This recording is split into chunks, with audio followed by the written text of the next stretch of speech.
Good morning to the viewers of the live stream. Whether you're watching live or after it saves as a live stream.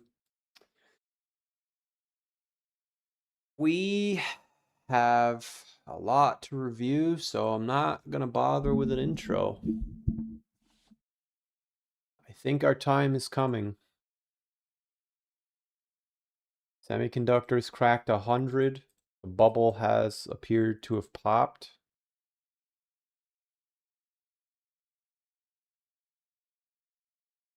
Even if we're here, doesn't matter. By the end of the year, or I guess I can't say by the end of the year, but 275 days later, we were down. That puts us in Q1 of 2027. And this is assuming we do the exact same thing. If we do what we did in 2018,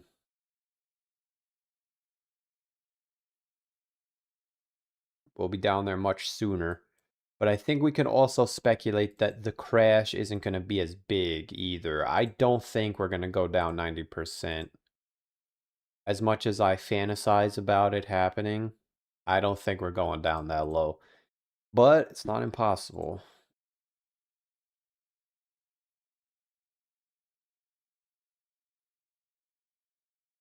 But I wanted to point out there's a bunch of things that I didn't actually notice until this morning. We are extremely close to printing a bear signal on the QQQ.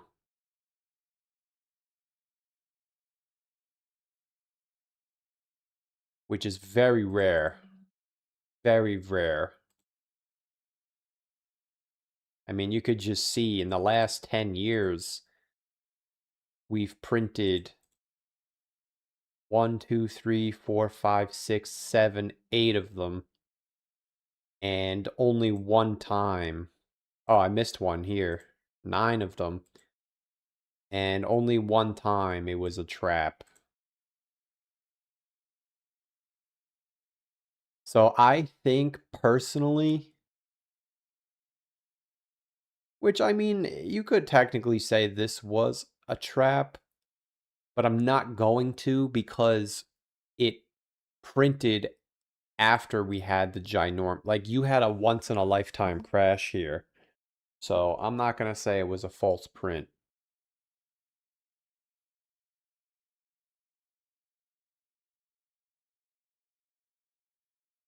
So unless we're here, which is what some people believe, well, we don't actually have the print yet. That's the thing. We didn't get it yet. So we might be staring down the barrel of something pretty nasty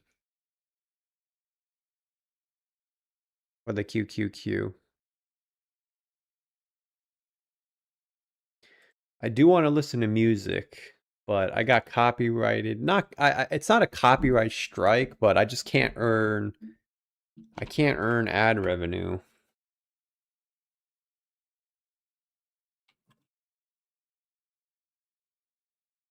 Because the guys get notified by YouTube that I'm using their music, and then they file a thing. So I gotta try and find.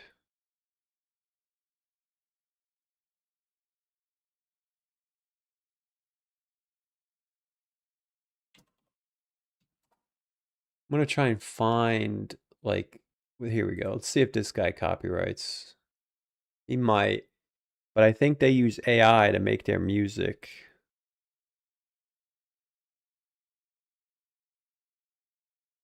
Let me know if it's too loud.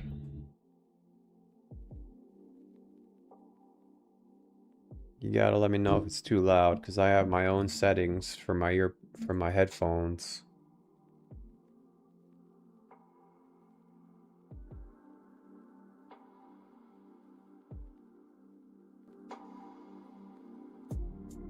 It could be a little loud. Is it a little loud? Maybe. Let me lower it.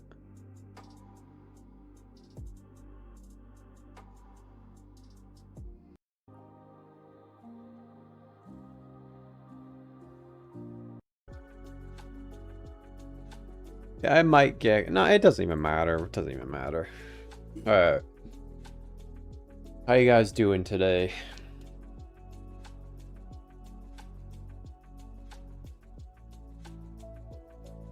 We're not going down yet, so there's still a chance we spike, but honestly, I don't even care anymore. Like, our SOXL came all the way to 94, man. I would like to get in between $40 and $50. I do think it's possible. Because the 0.5 retracement is $46. And the 618 retracement is $30.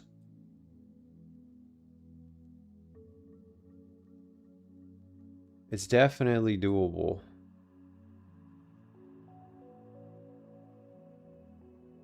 Yeah, it probably look like this too. If we could get in between 50 and 30, and I'd just hold it.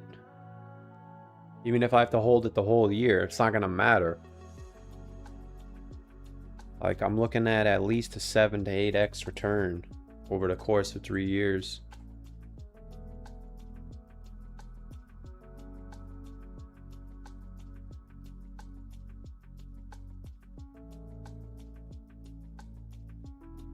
Did I get my comment last night where you said you wanted to buy Polkadot?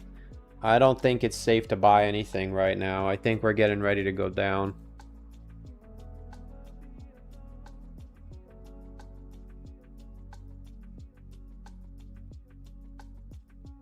We had our VIX warning print. We got a green MACD bar, so the last 4 times this happened, sorry, the last 3 times this happened, we had a crash. So I do think we're gonna get it. But if you feel like a gambling man, you could do that. I'm not a financial advisor.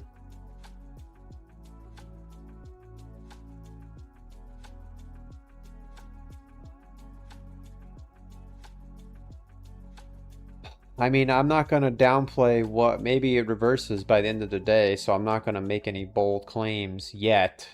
But it is Wednesday. And we do have a 5-day MACD bar on SPY. Got 2 days to close. It is letting us know that we are preparing for something bearish.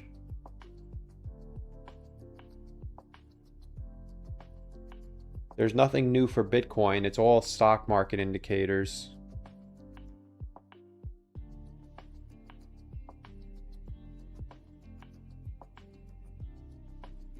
Is the music too loud? Nobody's complaining. I'm assuming it's fine.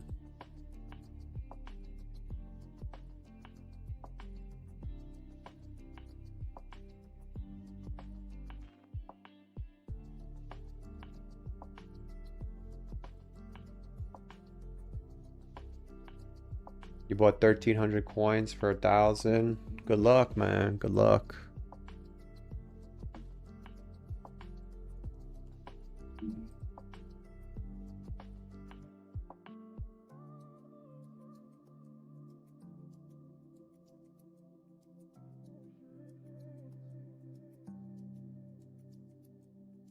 We do have a 3-week MACD bar for Nvidia.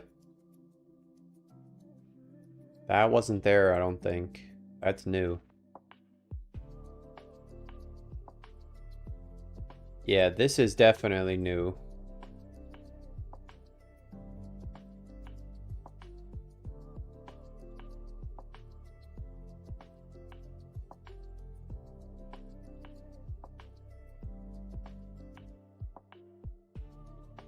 Oh, we have a monthly MACD bar too. I guess, yeah, that was dumb. No 6-week bar, but to get a new candle in 2 days. Yeah, I'm going to assume Yeah, I'm going to assume that if we get a 6-week MACD bar for Nvidia, we're gonna go down.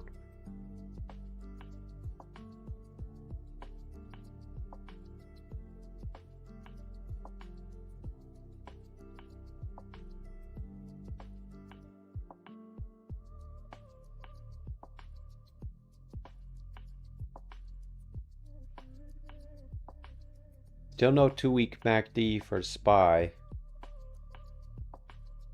But I think this week seals the deal. Because if we close the week the way that we are right now, we're going to get a red dot confirmed, which is nuts. That's ultra bearish.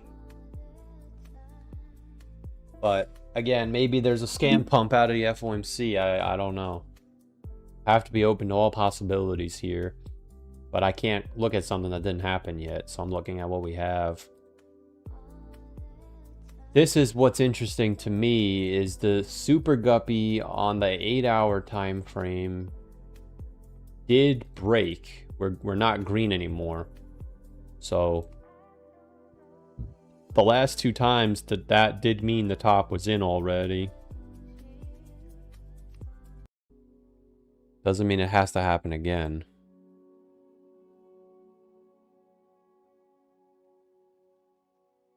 $12-hour also never printed green.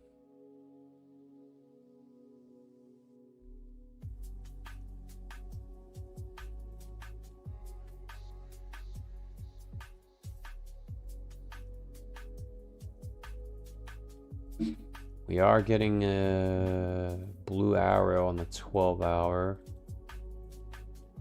Last seen here. Very rare, actually. Very rare. Yeah, so we're actually at that point right now where either we're forming the low and the 4-year cycle is broken, or we're actually about to go down. That's where we're at. Right, you can see every time we get a blue arrow, we form a low and then go up, or we actually go down for real.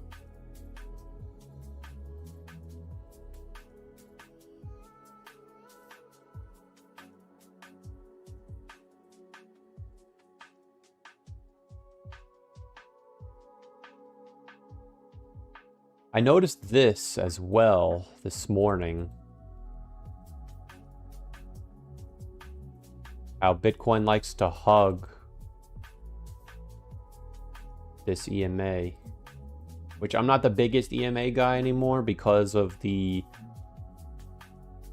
momentum indicators breaking, such as the Gaussian channel and the super guppy. But we kind of never really get back over this until the bear market's over. So we shouldn't get over 69,000. Well, no, we could get over it, but we can't print a bull signal. And Ethereum is even more, it hugs it even more. You can see every time we come to it, Ethereum starts to top out. So I wonder if that's what we're doing right now, which it should be. We should be topping out over the next week if the top's not in already. Because look at the stock RSI for Ethereum. It's already up here. So we're doing exactly what we did the last 2 times. But obviously the elephant in the room is the semiconductors are nuking this time.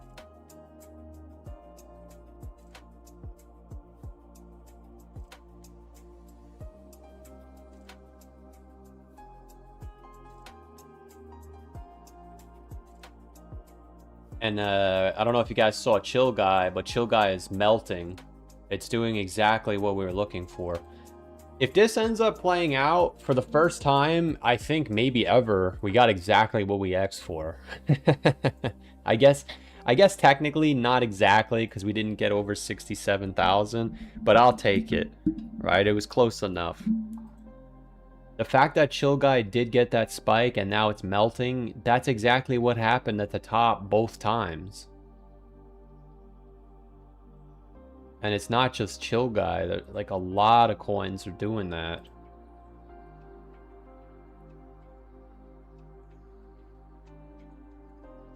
Total 3 is almost at the low again.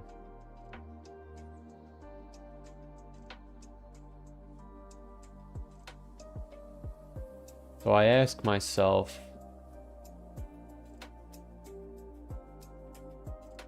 Gemini too fell pretty hard.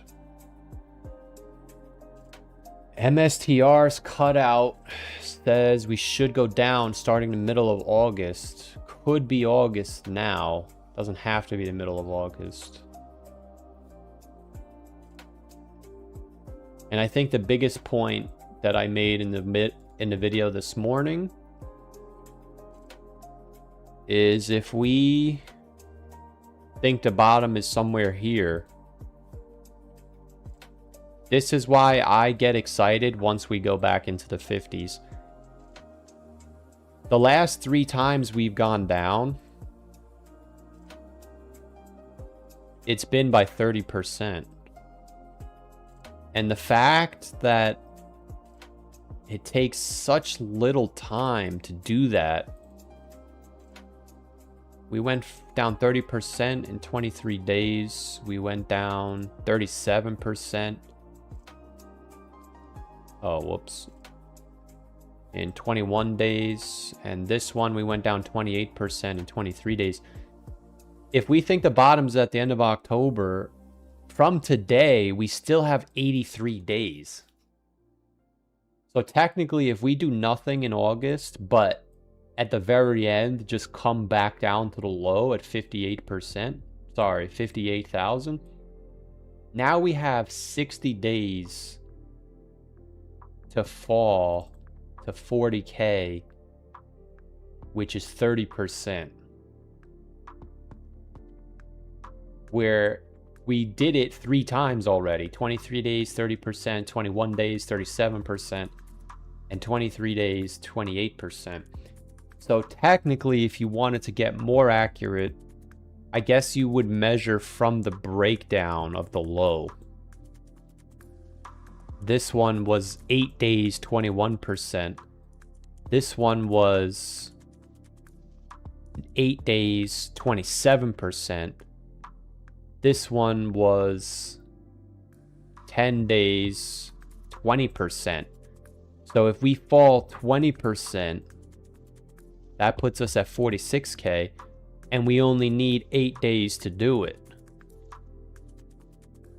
So I believe for the bear theory to become real, we simply need to see the price of Bitcoin come back to the low. That's it. So if we come back to 60K, I'm just gonna probably say prepare for 40,000. There's no reason why we would go down there and then back up again. Because think about it, the Moon Boys said this is the bottom, then the bottom fell out. Or was the second low the bottom? No. This was the new low here. Then we made another low. So the argument is this is a bullish divergence. If we come down here again, the 4-year cycle says the bottom is right here. Why on earth would we come down again and then go up? It's easier to just get it over with. So if we come back down like this, which I think we are, once I see that, my brain just goes into perma-bear mode. That's it. Even if there's another bounce, I think that's it. So I'm going to assume that by next week, the price of Bitcoin staying down here means the top is already in.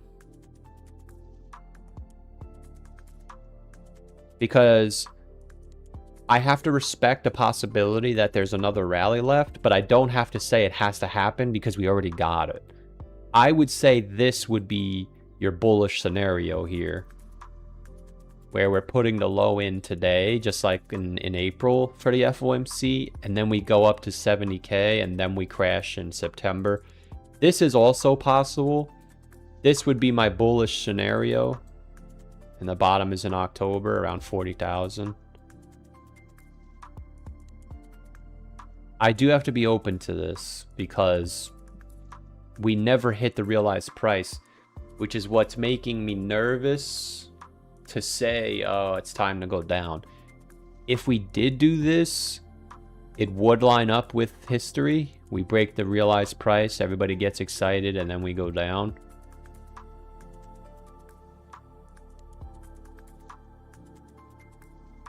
But of course, if we just go down like this, the top is already in. I don't know. We're going to find out together.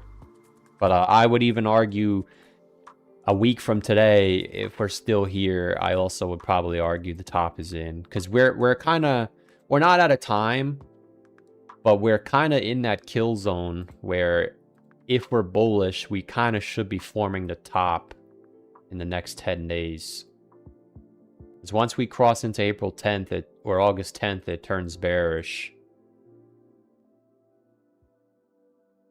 So I think us just sitting here is just as bearish as going down. Because when you break it down the way I just did, which is you just break it into sections, it only takes 10 days to go down 20% once you break the low. And we still have 90 days left. Or I guess 80 or 70 days left.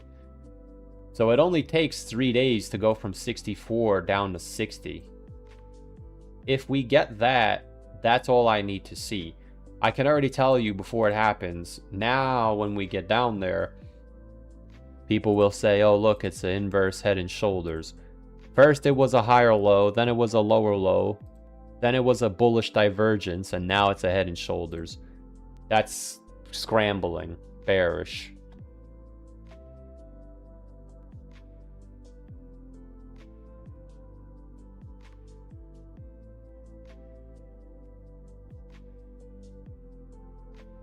So we'll see what happens today, but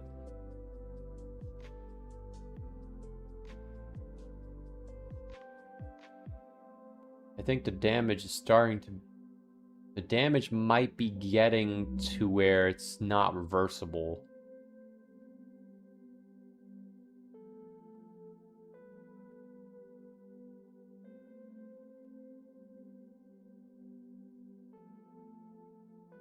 Alright, this is about to get a bear print too by tomorrow.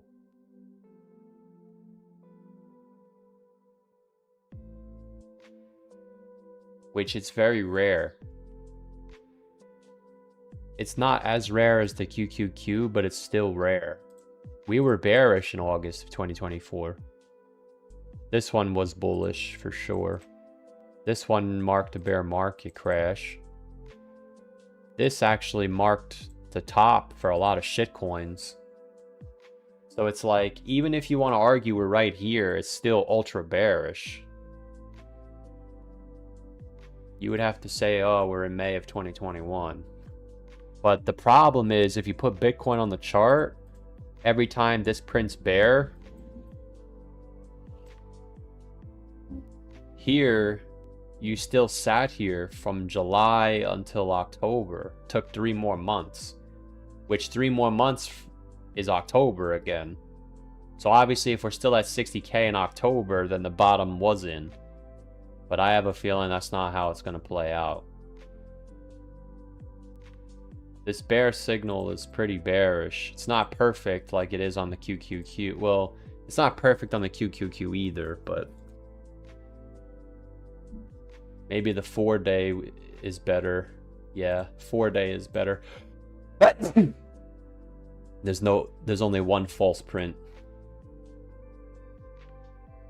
Yeah, we'll use the 4-day instead. This one was definitely a trap. I still wouldn't say this one's a trap because we didn't move until October, which was 2 months later.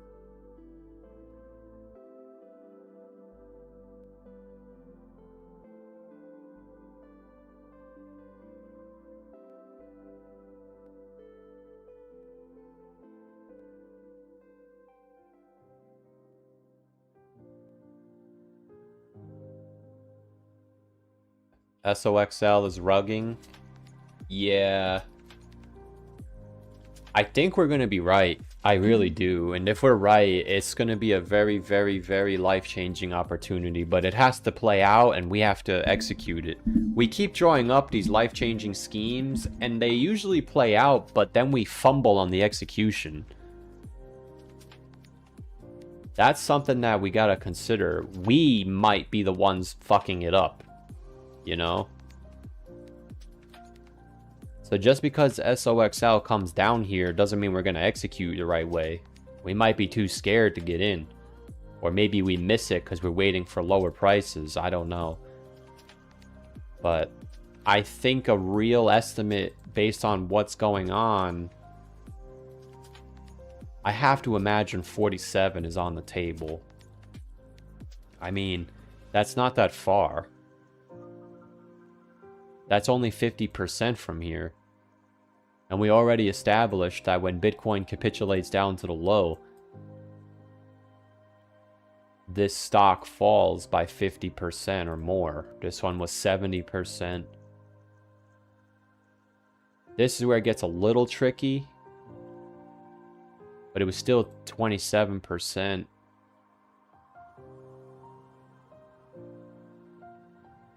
And this one is tough because you can't really say like where is the capitulation. This one was 60. If you want to use this one, I think is your best bet. It's probably 43. So if Bitcoin crashes to 39, 40,000, I have to assume at least a 30% correction to $67.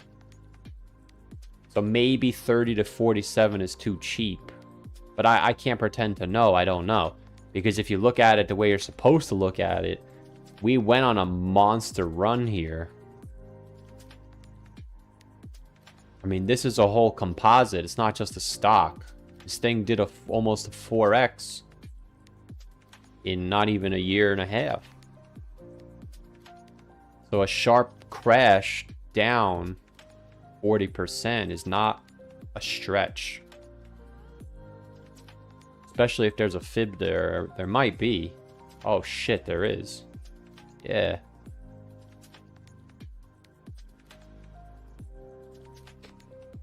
I think the other the other elephant is MSTR. How low does MSTR actually go?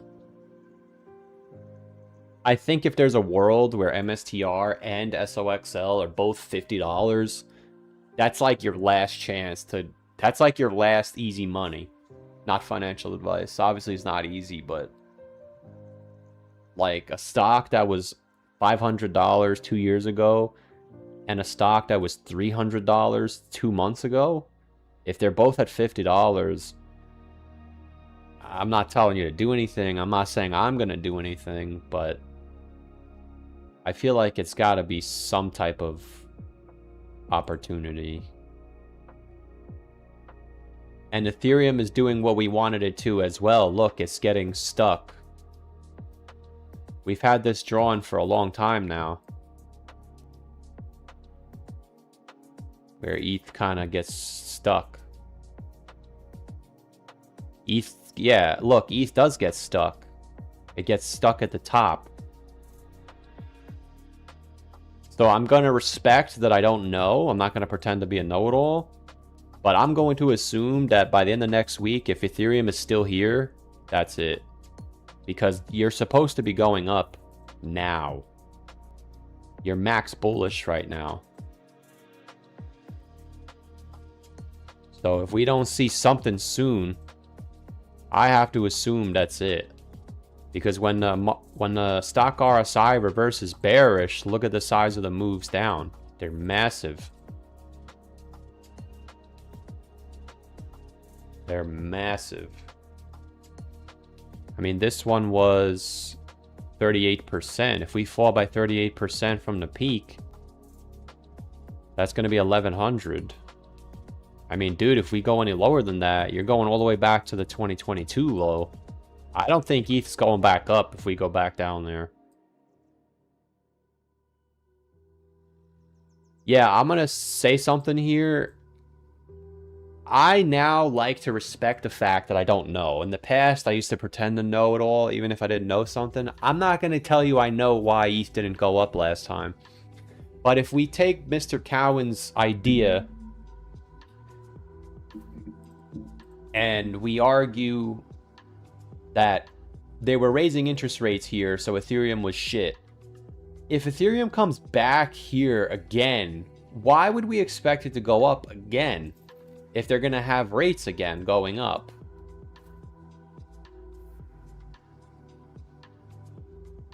I think if ETH is going to go up, it's got to make a higher low. Kind of like what happened here. It was a higher low. I think if we come back to this low, 800, 900, I don't think ETH is going up.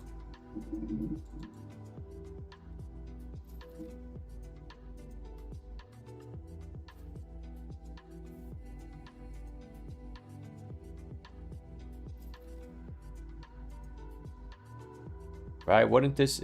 Yeah, but that's the problem. It was a bullish pennant here, and then it broke down. Now I don't even think you can draw anything. Right? And God forbid if it goes like this.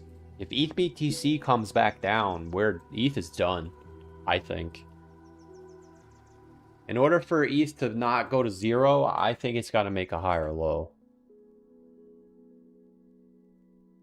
Yeah, it's gotta make a higher low.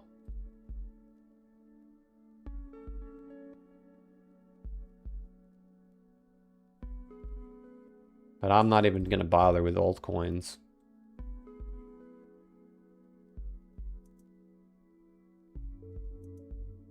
What I was struggling with last night was this.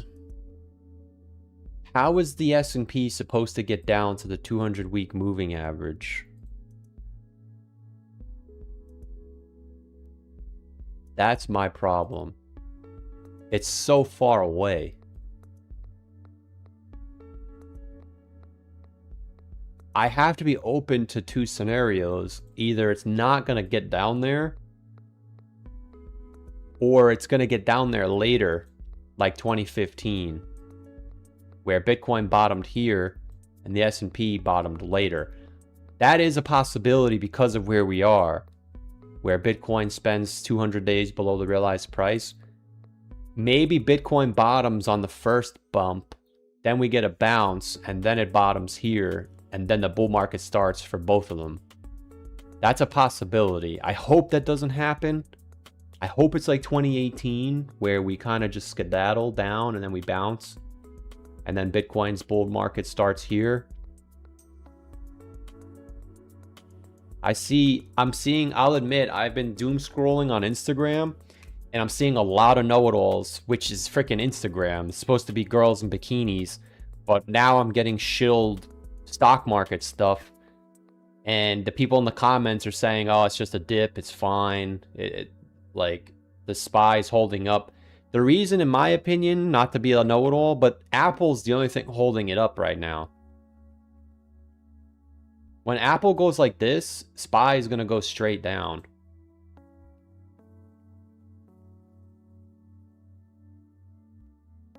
Like, the people in the Instagram comments know what's going on. And I don't think that's good. Not that I'm any better. I'm not trying to pretend to be. But people, for some reason, I was like this when I was like 19 and 20. People love flexing their quote-unquote knowledge of the stock market on social media. And everybody's saying, oh, hyperscale. I don't even know. What the fuck is a hyperscaler? Like, people are using fancy words. Google is a hyperscaler? Dude, it's just, you got a sell signal in June. It's bearish. But, and I'll be honest, a lot of people don't think we're going to 40K. Maybe I'm watching the wrong people, but the commercialized, that's how I would say it. The commercialized YouTubers don't think we're going down there. So this notion of, well, everyone's looking at the same thing, so it's not going to happen. I don't believe that. I believe there's not a lot of people that think it's coming down here. I personally jump off the bear wagon at 39.40. Does that mean it can't go lower? Of course not. But once it hits 40K, I start planning for the bull market. Assuming it goes down there. Obviously, if it doesn't get down there, then so be it. But if Bitcoin's going to do what Bitcoin always does, then it should come down here, in my opinion. Doesn't mean I'm going to be right, but that's what I think. And if Bitcoin's going to do what Bitcoin always does, we'll know because it'll be August 30th and the price of Bitcoin will be down here. And that's the big takeaway from today for me is we could do whatever we want for the next 30 days. If it's the end of August and we're down here, that's all I need to see. Because it only takes 30 days to go down 30%. And if we're at 58K on August 23rd, we still have 60 days to go down.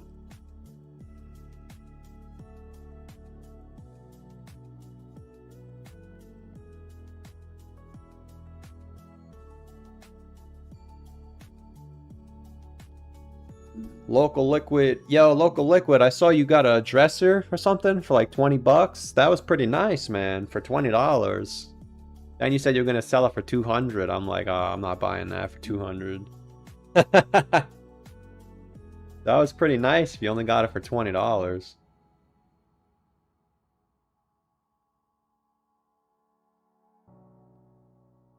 He says, you don't think at this point the market has already priced in this stuff? Might tank, but I bet it will hold up strangely more than expected. I mean, there's nothing to price in.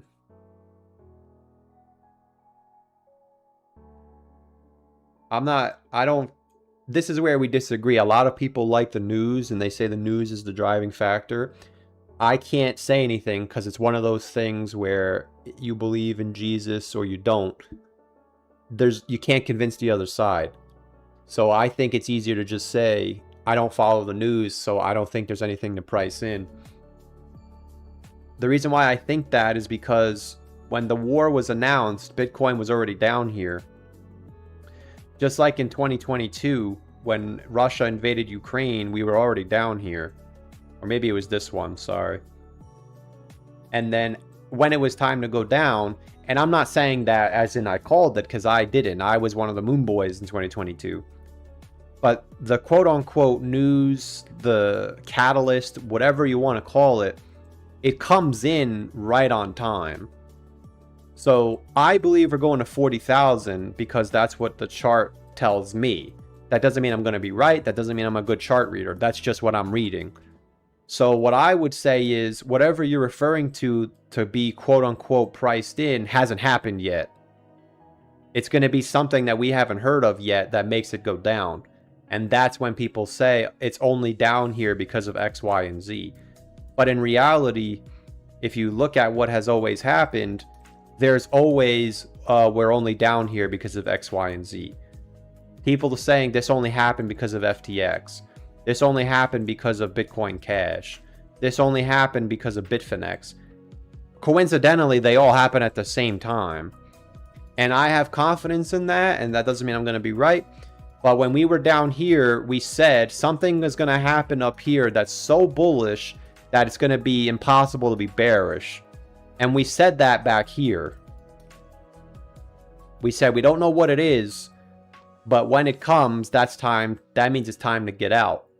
Unfortunately, when it was time to get out, we didn't listen, or at least I didn't. But that was Donald Trump announcing the shit coins and the reserve or whatever it was back here. So we don't know what it's going to be down here, but it's coming. That's what I would say. So if people are big on the news and they think the news is what moves the market, I can't say that you're wrong or right. What I'm saying is the news isn't out yet, but the news is coming. And that's why I don't follow the news. Because if I wait for the news, I'm not going to be able to catch anything. You know?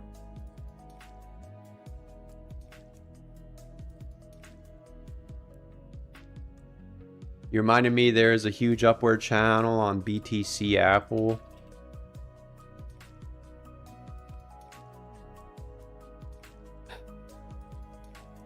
Do you guys even like type? Do you guys even read what you write? You guys always get me. Oh my goodness. Yeah, so now it's saying if you're going to hodl, Bitcoin isn't even a better asset than Apple anymore. But there's a downtrend, not an uptrend. You have it backwards. Unless you're talking about this. Maybe you're talking about this. Yeah, I see what you're saying. Yeah, that could be interesting. I can't deny that. That's an interesting POV. We can't assume it has to get hit though.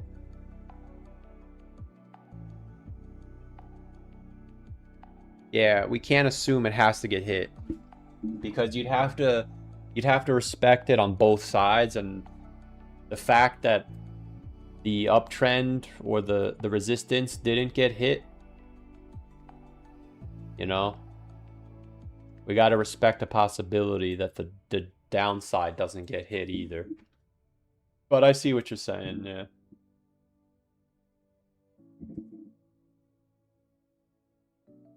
Bitcoin doesn't go below the 350-week moving average. I don't know what that is right now, but I think no matter what, and maybe I'm wrong. I'm not trying to say I'm going to be right. But I have to assume that what has always happened will happen because that's what's been happening. And we always go below the long-term holder cost basis, which is 50,000. So in my opinion, we must go below 50,000. And if Bitcoin's going to do what Bitcoin always does, we always bottom 20 to 30% below the long-term holder cost basis, which is currently 40,000. Sorry, 50,000, but a 20% correction would be 40,000. Could it be 43 because of the growth? Of course. I think it's getting less. The bottom is getting closer to the cost basis each time. So it doesn't have to be 40,000.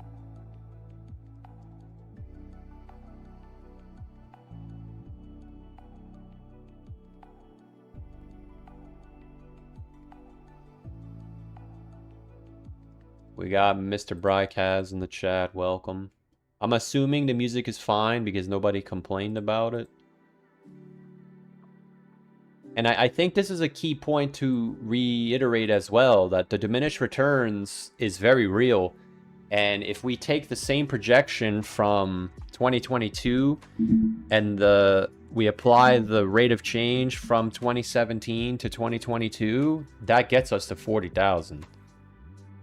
If we repeat 2022, we would actually go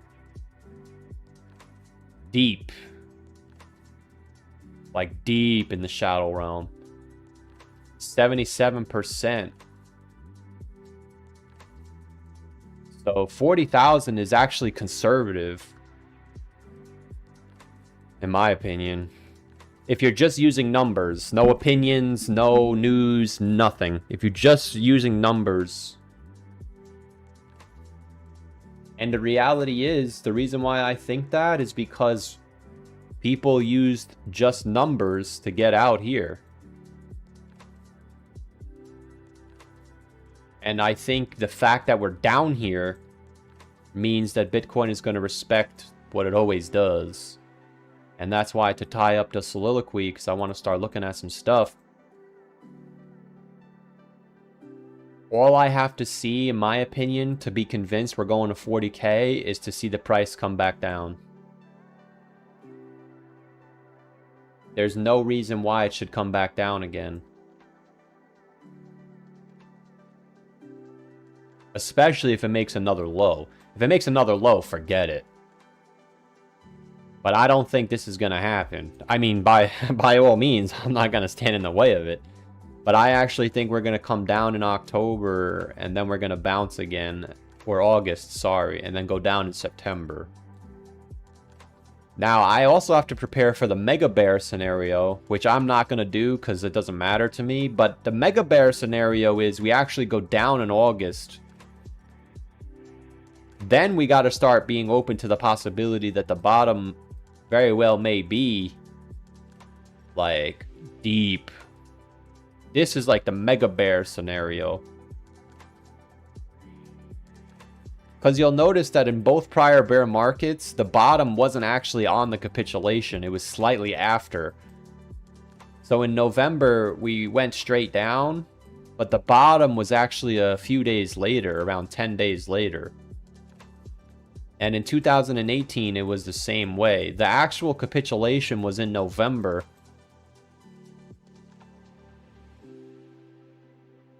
But the bottom was slightly lower by around 10% a month later. So I think the mega bear scenario, the bubble boy bearish is what I used to say. The bubble boy bearish would be we go down in August. Then we bounce in September, and then we go down like this. You know? Then we got to be open to a lower low, like a lower bottom.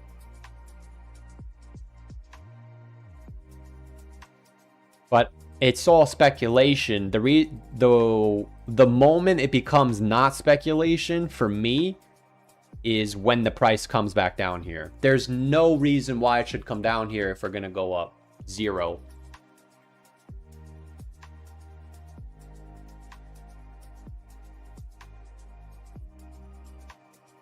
And now you got to look at it from the Apple perspective. I just saw a headline that said Apple is 5 trillion market cap, just like Nvidia. Apple doesn't really consolidate. It either goes up or down. Even though to us, when we're lazy, we can clearly see it's consolidating. But if you zoom in, you're getting big drawdowns. Big drawdowns. So the price of Apple falling by 15%, yeah, that's going to trigger a crash for SPY. Apple's going straight up and SPY's not budging. Oh, that's what I wanted to look at. Has that happened before?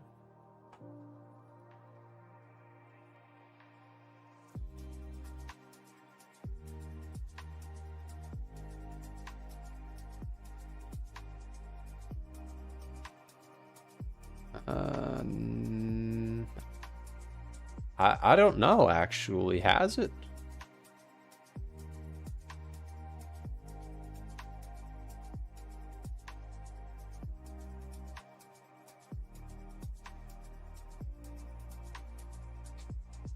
It looks like you had something like that in 2011.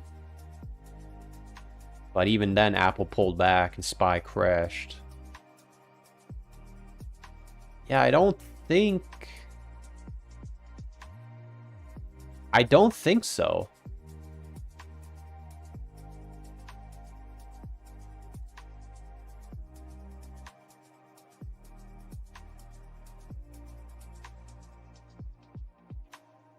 We do have Apple making a higher high and SPY making a lower high, but then SPY caught up. We don't have Apple going up and SPY going down.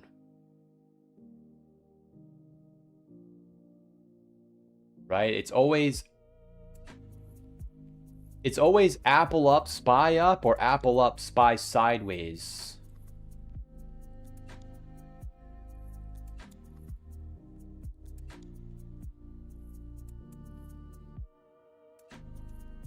Here you did have SPY up, Apple down, technically. And then it caught up. So there's always a catch-up. There's always a catch-up, which makes sense. So there's only two options here. Either Apple is going to catch up to SPY, or SPY is going to catch up to Apple. And the problem is, if Apple catches up to SPY, now you have SPY full of semiconductors all taking a shit. If the #1 stock takes a shit,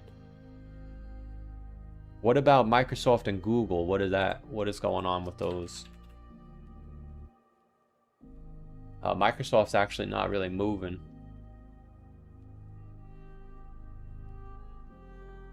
Alright, so Microsoft and Google actually aren't budging. And Apple's bullish. But this is where it gets controversial. The S&P 500 isn't really moving, but the semiconductors are, when most of the shit is semiconductors. But the #1 stock is going straight up, and the number 3 and 5 are going sideways. So what is Amazon doing? Amazon's not really moving either. So this is where it gets controversial. Because I'm pretty sure we talked about this. If you put Microsoft on the chart and you put Bitcoin on the chart,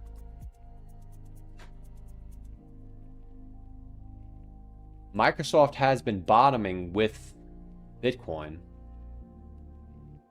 So it's almost as if it is a 4-year cycle, then SPY should go down. Because the very stock that's holding it up is Apple, Microsoft, Google, and Amazon. But Microsoft bottoms with Bitcoin, which means the bottom can't be in for Microsoft. It has to go down one more time. If it goes down by 10%, that should push Bitcoin down.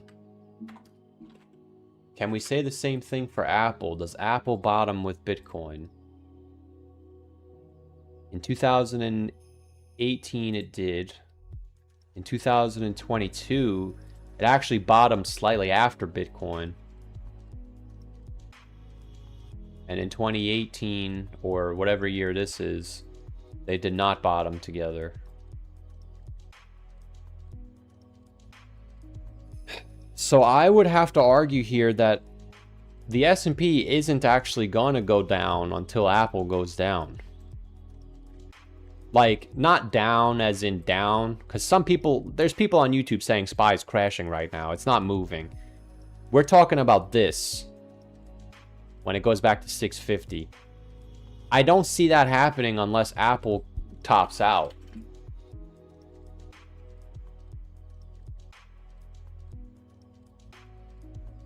Because Amazon already started going down. Right? It's not bullish. Just made another low, almost.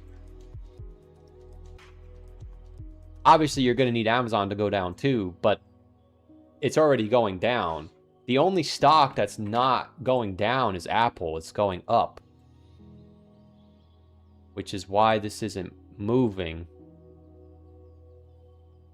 So in order to get true capitulation, we need Apple and the semiconductors to fall. So I guess the real question is, what does Apple do when Bitcoin capitulates? Yeah, it does go down. Yeah, we're waiting for... And we might not even get the capitulation for SPY. I'm assuming it's going to come.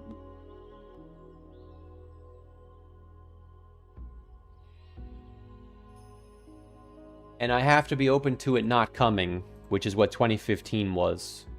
2015, SPY didn't correct 20%.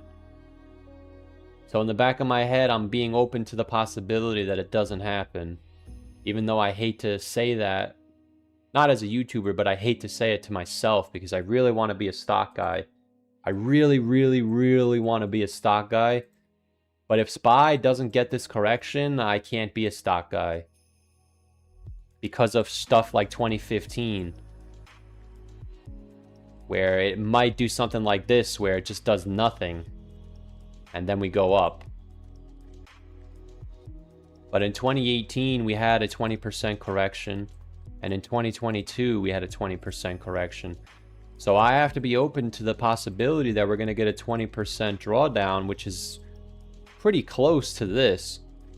Now in my head, I'm thinking to myself, maybe we can go a little lower because of the S&P being full of semiconductors. I don't know if that was the case in 2022. I don't think it was. I think the semiconductors just became popular. Micron, Avgo, Nvidia, AMD, Intel. I haven't checked Tesla. I think we looked at it the other day. Yeah, Tesla's not looking too hot either.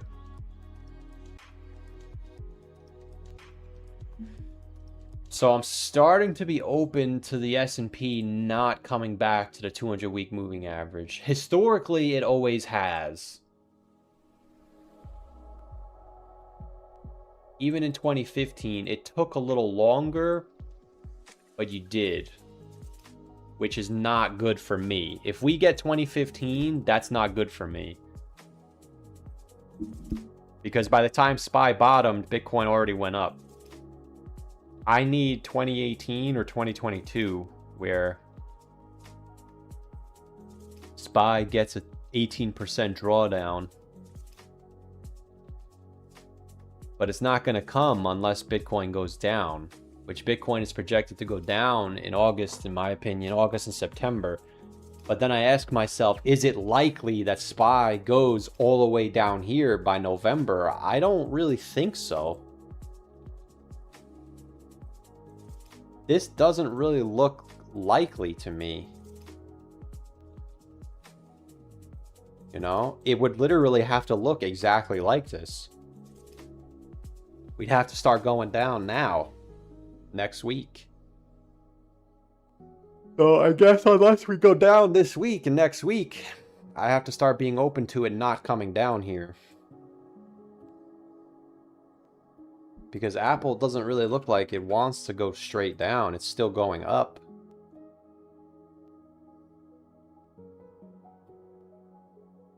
We would need to see a reversal on Apple.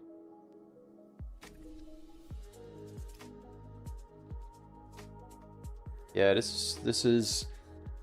I'm not upset, but I'm getting a little not nervous. What's the word I'm looking for? Like, I guess disappointed in a way. I'm getting disappointed that it might not... Anxious, that's the word I'm looking for. I'm getting anxious that it might not come down here. Which I think is good, because even I underestimate how fast the S&P can move. And we are getting BBWP bars, which is telling me that we're going to get something.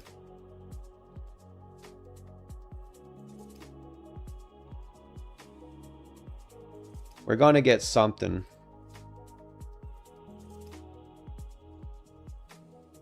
Yeah, look at this. We're getting blue bars on a 2-week time frame. March of 2026 and February of 2025 and August of 2023. So in 3 months, we're either going to be up 20% or down 20%. And the 4-year cycle says it's down. So we have the firepower to do it. The question is, will we? But it would have to be quick. Which is why I want it to happen, because if it's quick, then that means the V recovery is likely. And V recovery is the best time to be bullish, because you just get in and close your eyes and it goes back up.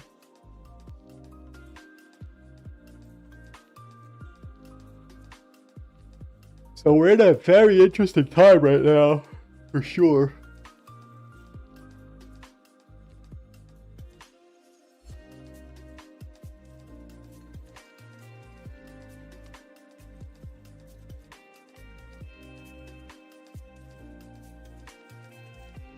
We got Local Liquid for 5 says, thanks for the lives. Here's some change for taco shells. I appreciate the 5.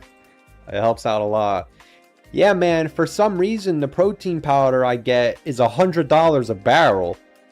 Now, I'm not a gym guy, but I get the protein powder because I get a special brand that it doesn't taste like chemicals. It tastes like actual, like vanilla, kind of. And I put it in my fruit smoothies just to eat, not even to be like a fitness guy. It just tastes good. And it was $50 a bucket, and now it's $100 a bucket. And I don't understand why. So I appreciate the 5. It'll go towards my protein bucket. Like, I guess to not eat ice cream, instead, I put it in a fruit smoothie, like a frozen blueberries. But for some reason, it's $100 a barrel now.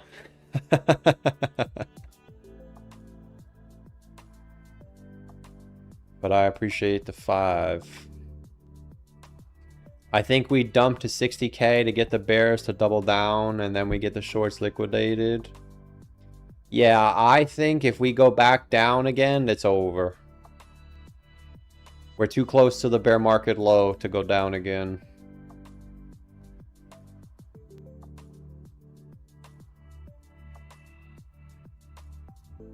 In my opinion, there's no reason for us to come back down here.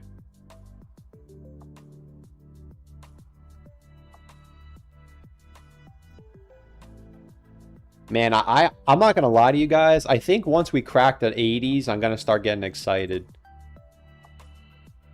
I'm gonna ask you guys one more time. Is the AI bubble over, or is it just getting started? Because if it's just getting started, we can get a V recovery. You can't look at this stock as a growth stock. It's a volatile ETF, which means you can see how it did nothing over the last 5 years. But the ETF itself has grown exponentially. See? So you're supposed to be looking at this. But if the ETF, if the AI bubble hasn't popped, then this puppy will come back for Papa and then get a V recovery back to the high. So if I can get in at $40, I can get a 10x. Even if it goes like this afterwards, it doesn't matter.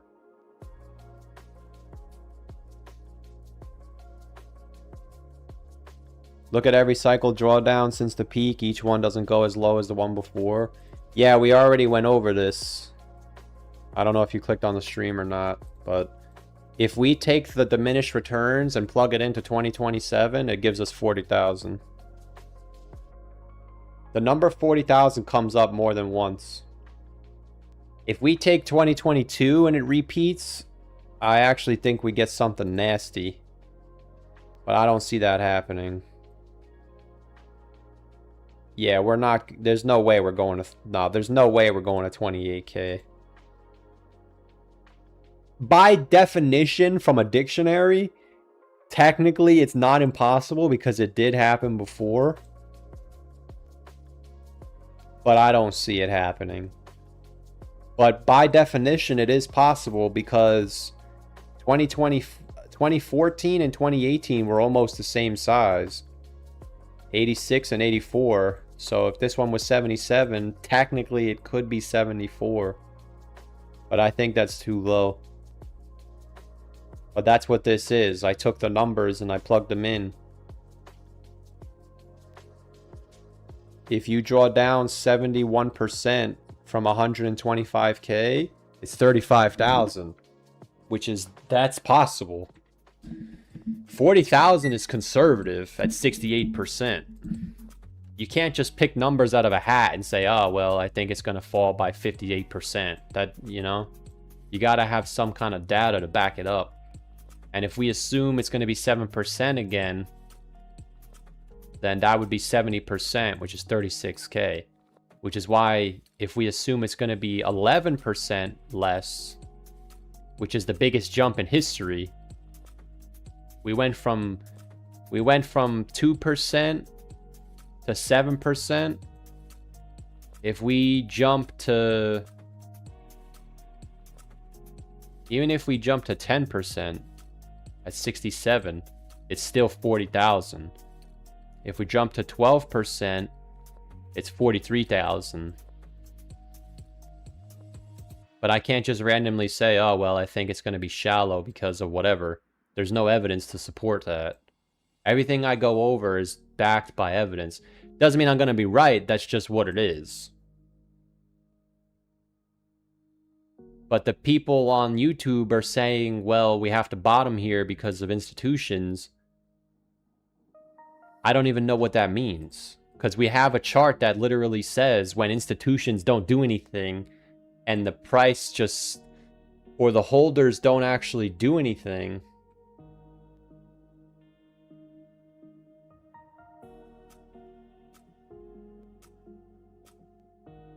In other words, when people, I can't even find it. Yeah, we already went over it anyway. I can't find it. When people don't do anything and they just don't touch their coins, it's bearish. I think we're getting ready. I think we're getting ready, guys. I can't believe it. I'm ready.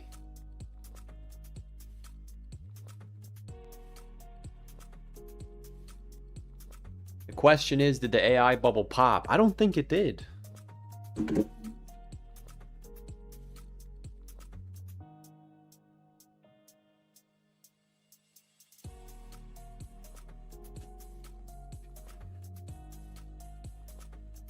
I don't think the AI bubble popped.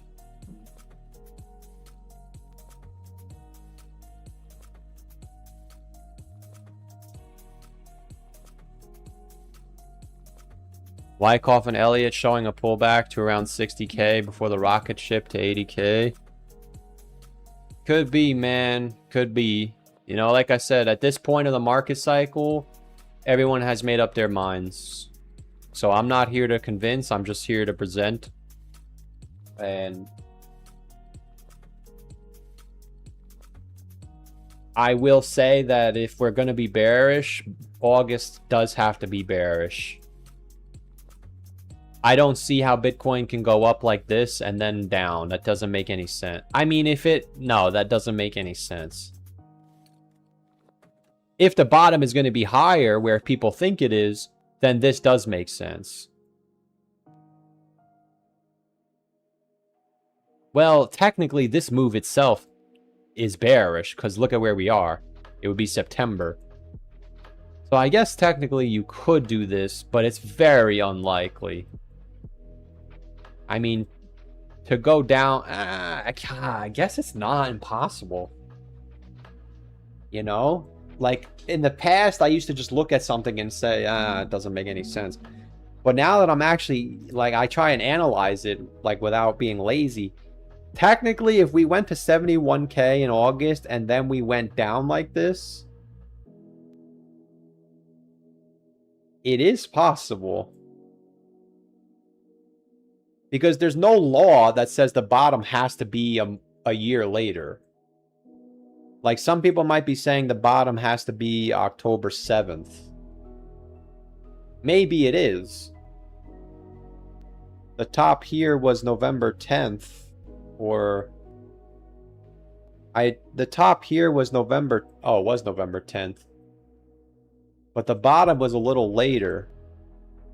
November 21st.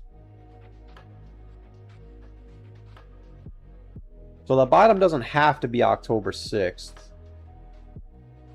It would be nice if it was. That would be straight simulation. This one was December 15th.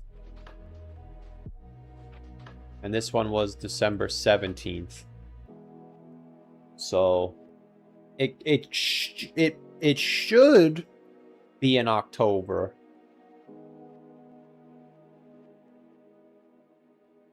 So I have to ask myself, does this look realistic? I mean, not really. I think realistically, this looks realistic. Maybe there is another spike. Maybe there isn't. I am prepared for both scenarios. If there's another spike, it should start today. Today would be the bottom. We would get one more rally up to like 69,000. And then we would have an absolute meltdown.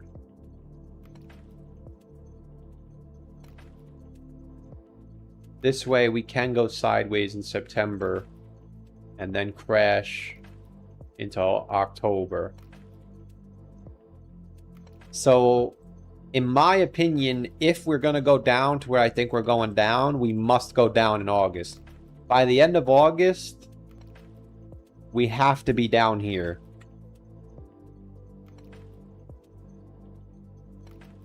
Between 58 and 60.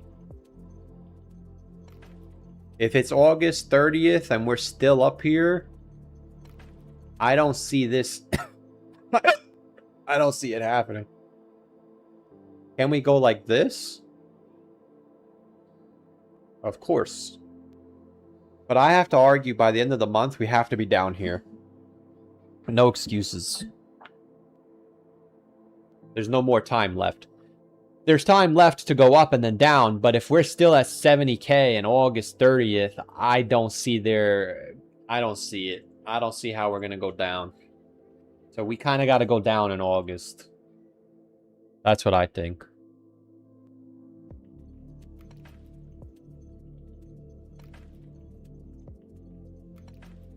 Do I have private member videos? I have the membership videos on YouTube. I don't know if they're private. Like, if you buy a membership, do you get videos? Yeah, I make a video every Saturday. And if this goes well, I might have to sell out. Because I'm watching YouTubers that are not giving any information at all, and they have hundreds of thousands of followers. So I'm clearly not doing something right. But for the last 3 to 5 months, it hasn't been about YouTube. It's been about trying to get where I need to go. But if I get to where I need to go, then I have to find a way to make my YouTube channel commercialized to milk ad revenue. But the information might not be as useful. So maybe I'll monetize that. But it wasn't always like that, but we always do this where it's bearish and there's nothing happening, so we make a plan. We did it in 2023 as well. But if this all works, I'm not going to have to do it. I'll be able to walk away, I think. Not forever, but I noticed the biggest YouTubers are kind of a bunch of jabrones. Even on stock channels, I've been watching stock channels and they're saying it's bullish and they have so many subs. And it's just like, what am I doing wrong? But it's a bear market, so I don't expect to grow. But for the bull market, I'm saying I have to find a way to do something.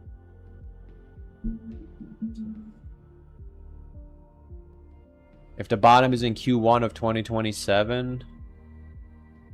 Yeah, but that kind of doesn't make any sense. We're going to go back to a new all-time high and then back down by Q1. That, in my opinion, that doesn't make any sense.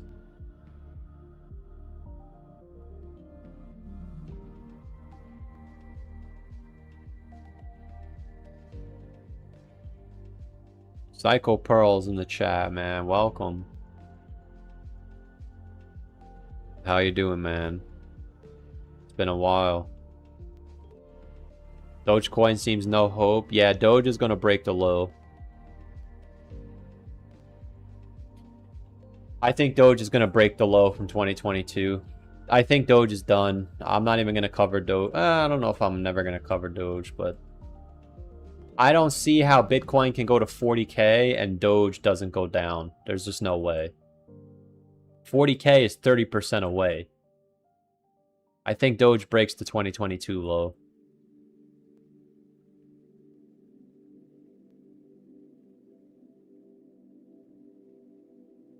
Yo, we're picking up steam, boys. Where's the curry, man? I'm getting excited. Yeah, I got recommended a video. This guy went to India and he took a train for 3 days. Joe Frazier is his name? Is it Joe Frazier? I just watched it. Yeah, Joe Frazier.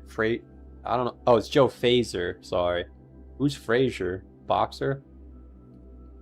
Walt Frazier? I don't know. Yeah, this guy took a train in India for 4 days.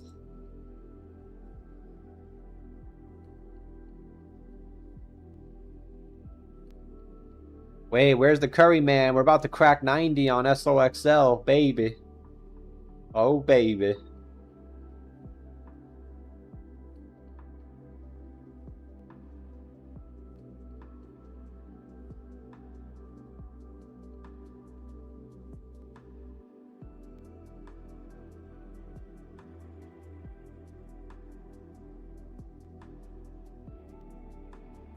Do I have a prediction for ETH if Bitcoin goes to 40K? I would say 36%. Yeah, 1100. Not financial advice. I am here in the background. Am I planning on taking a train to India? I don't think I'll ever go to India. But I can't say never. You know, maybe one day I would like to travel the globe. I was supposed to travel in 2025 and 2026, but I lost all my money in 2025. So if I could get it right this time, maybe I'll travel in 2028, which is only 2 years away. And now that I'm older, 1 year is nothing. It was just Christmas Eve, and now it's about to be August. I went to church for the first time in like 10 years on Christmas Eve. And that feels like yesterday. So time is moving now. I've been on this channel for 4 years. Actually, it's been 5 years. Didn't you join in 2021? You won't like the food in India? No, some of the food looks good. I don't like spicy food though, no. I can't even eat buffalo sauce. It's too hot. Like, it's not too hot to eat, but it's too hot to enjoy. It depends where it's from. Yeah, we're getting close.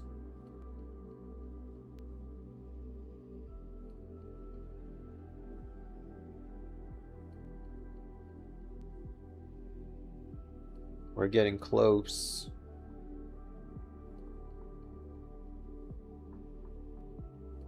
I haven't gone to church since... I went to church Christmas Eve. That was 12 months ago. 7 months ago. Peace be with you. Yeah, they don't even do that anymore. Or maybe they do, I don't know. I left early. I left right when they were giving out the hostess. The hostess with the mostest.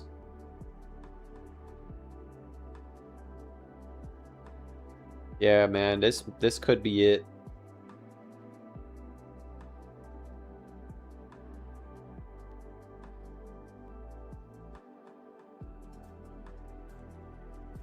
Emerging markets are pulling back too. That's something to not ignore.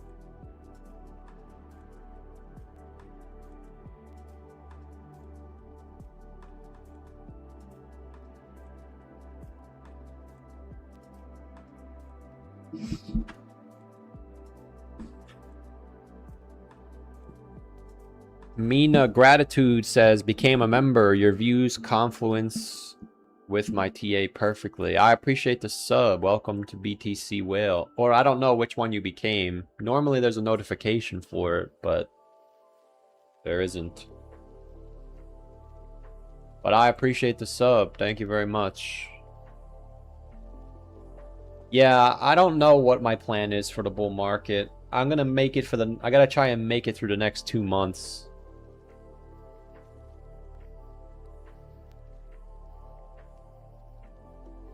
But I make videos every...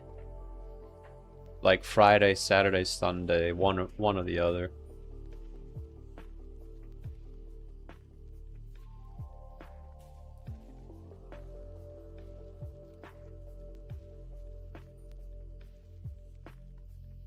The Bitmine stock keeps buying Bitcoin and Ethereum. Wait, Bitmine is buying Bitcoin still? Or I thought they transitioned to Ethereum. Yeah, you could definitely go down the rabbit hole of gambling. Like this AST stock, maybe it's the next MSTR. There's no way to know.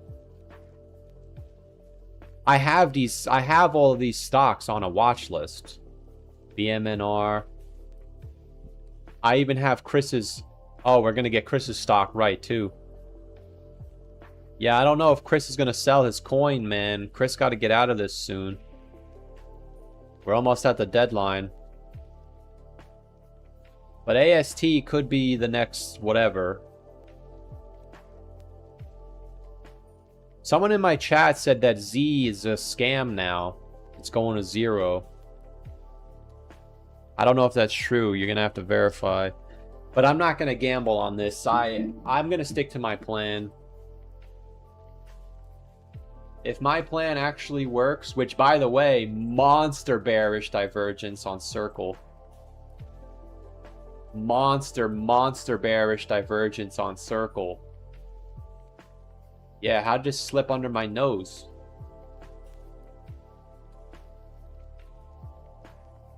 Yeah, look at that. Monster bearish divergence on Circle. You could argue bullish divergence, and that's why. But now it's resynced, where Bitcoin is the same price, and so is Circle. Well, not yet. It's a little bit higher.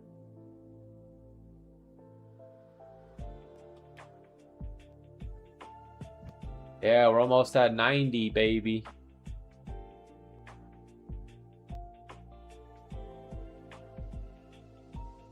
Gas went back up to $7 in California. Man, that's nuts. Yeah, gas for me is $4 for the cheapest one.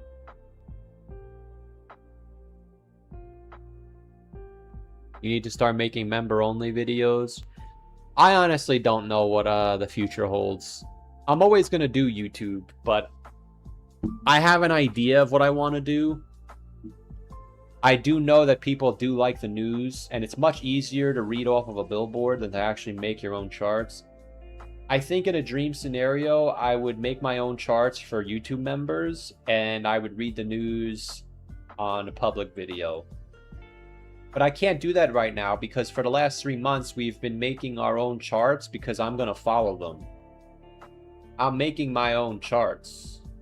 Like, everything that I've talked about over the last 3 months, I did it for me. I just happened to stream it. Whereas you could probably guess the last couple of years, I've just been streaming just to stream. But every time I find myself sitting here looking at the charts, I start streaming. Because why not? But we're now starting to get to the point where the streaming could be a distraction because we're getting to a point where you have to be razor sharp. And we never actually hit euphoria, which is the missing piece of the rally. We never hit that toxic bullish. We almost did, but we didn't. So I ask myself, are we going to get it? And the semiconductors are telling me we might not.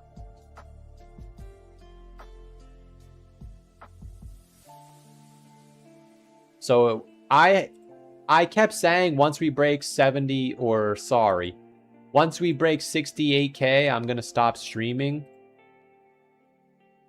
Because I didn't want to get fudded out by the Moon Boys. I have to probably make the same case if we go back down to the low.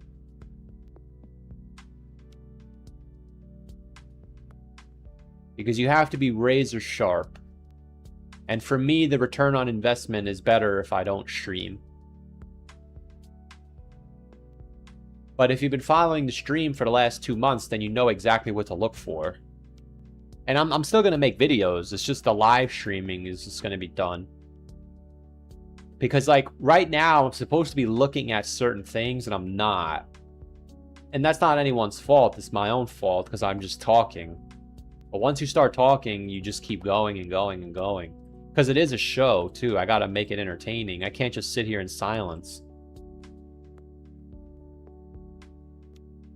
Yeah, we're going down, baby. $93. Are we? Oh, wait, let's check the heat map.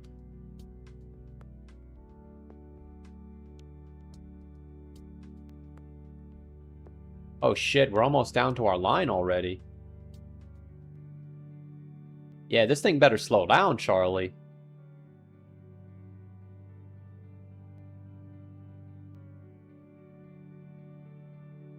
Wait, what color is our heat map?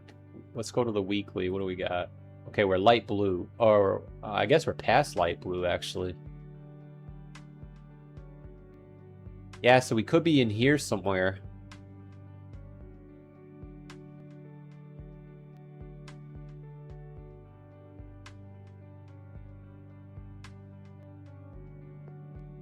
A gallon is 4 liters. Yeah, I have no idea. I'm not very educated on certain things.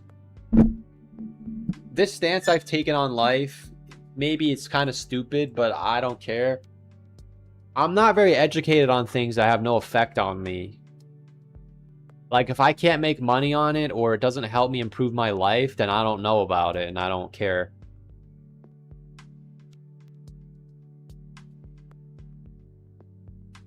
Like, certain information you just should know, but for what?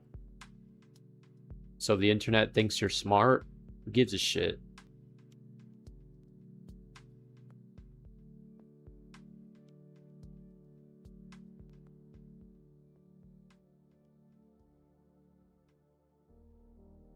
We're going to 60K to complete the mini Wyckoff. Could be, man. Yeah, I guess if Bitcoin changes colors on the weekly, that should be bearish too.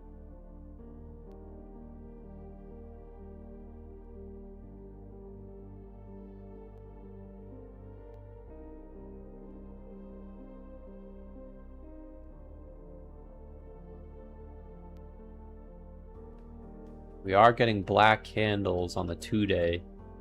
That doesn't mean anything. Just might be a bounce point. Yeah, but you know what, though? That's my problem right now. I want to buy it because it should bounce, but in the back of my head, dude, if we're going to the 200-week moving average, we don't have any more time. We got to start moving.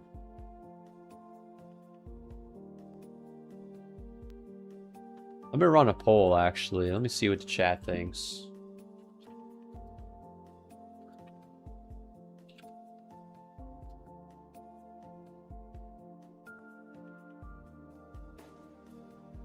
I'm not 100% sure it has to get down there. Oh, wait, what about SanDisk? I saw a picture of SanDisk is like going down. Yeah, it's back at 1,000.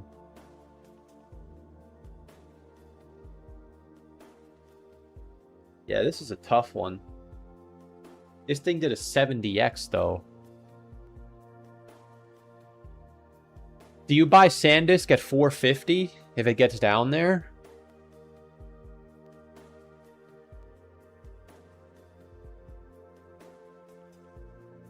Or do you think that's the top? That's the problem. We're looking at it on a short time frame. But if we're on the cusp of an industrial revolution for AI,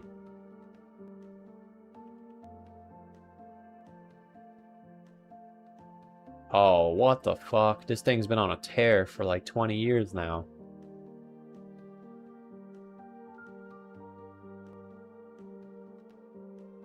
Yeah, maybe maybe it does go to 30 bucks. These corrections are usually pretty gnarly. 47%, 40%. This one was shallow, 28. This one was 30. Right now, we're down 28% on the semiconductors, but SPY didn't even go down yet. By then, SPY usually goes down. That's why I'm thinking it could happen. Every time this index bottoms, SPY bottoms, but we're already down 27% and SPY didn't move. So there's only two options here. Either SPY's not going down or the semiconductors are going straight down.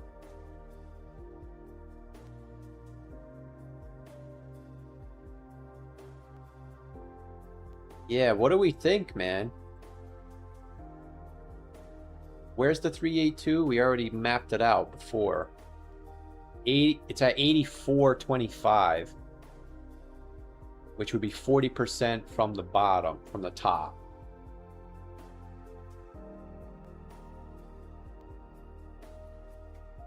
So that should equate to 80%. Yeah, that's $50. It's 50 bucks.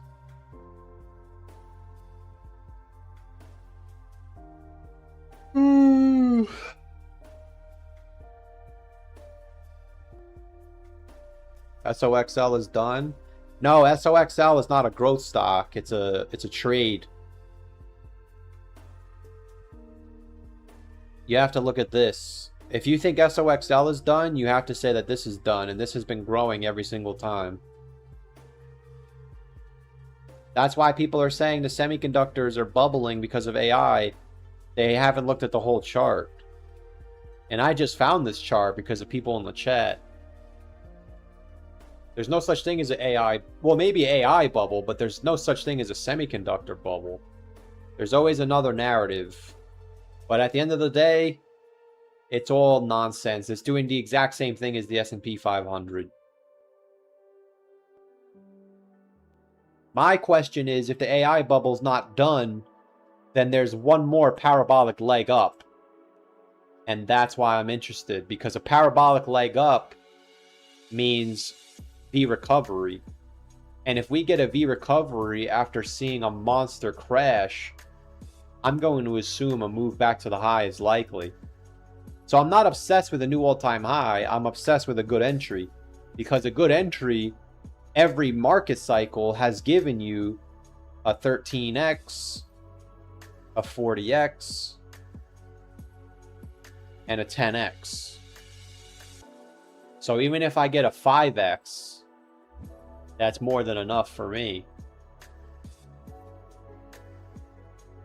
5x is a lot of money. Because then if I sell and come back and next time and I get a 5x, now it's 25x. But we never liked that because we only had a couple bucks to play with. That shouldn't be the case, I hope, this time around. But I guess we'll find out.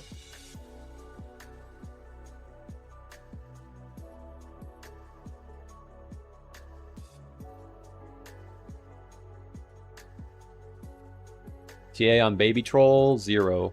NFA.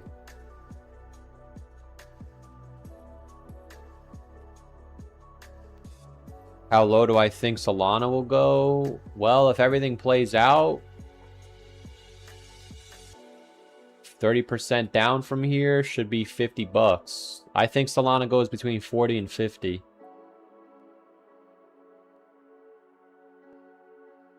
Man, I think once this thing cracks 90, I'm going to start getting excited.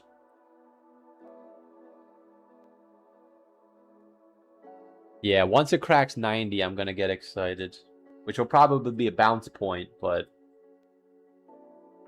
people will probably call them bottom all the way down.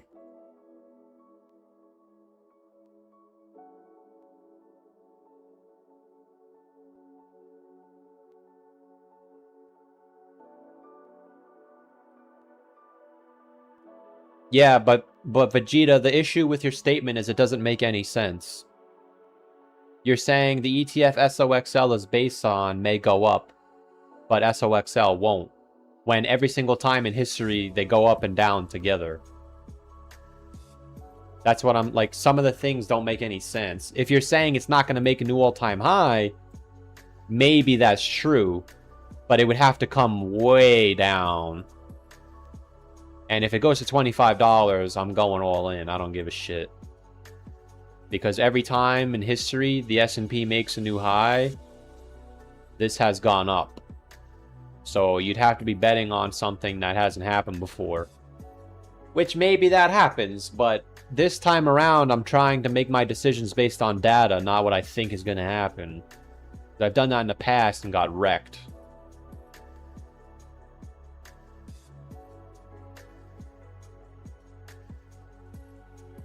We're in a rotational market now.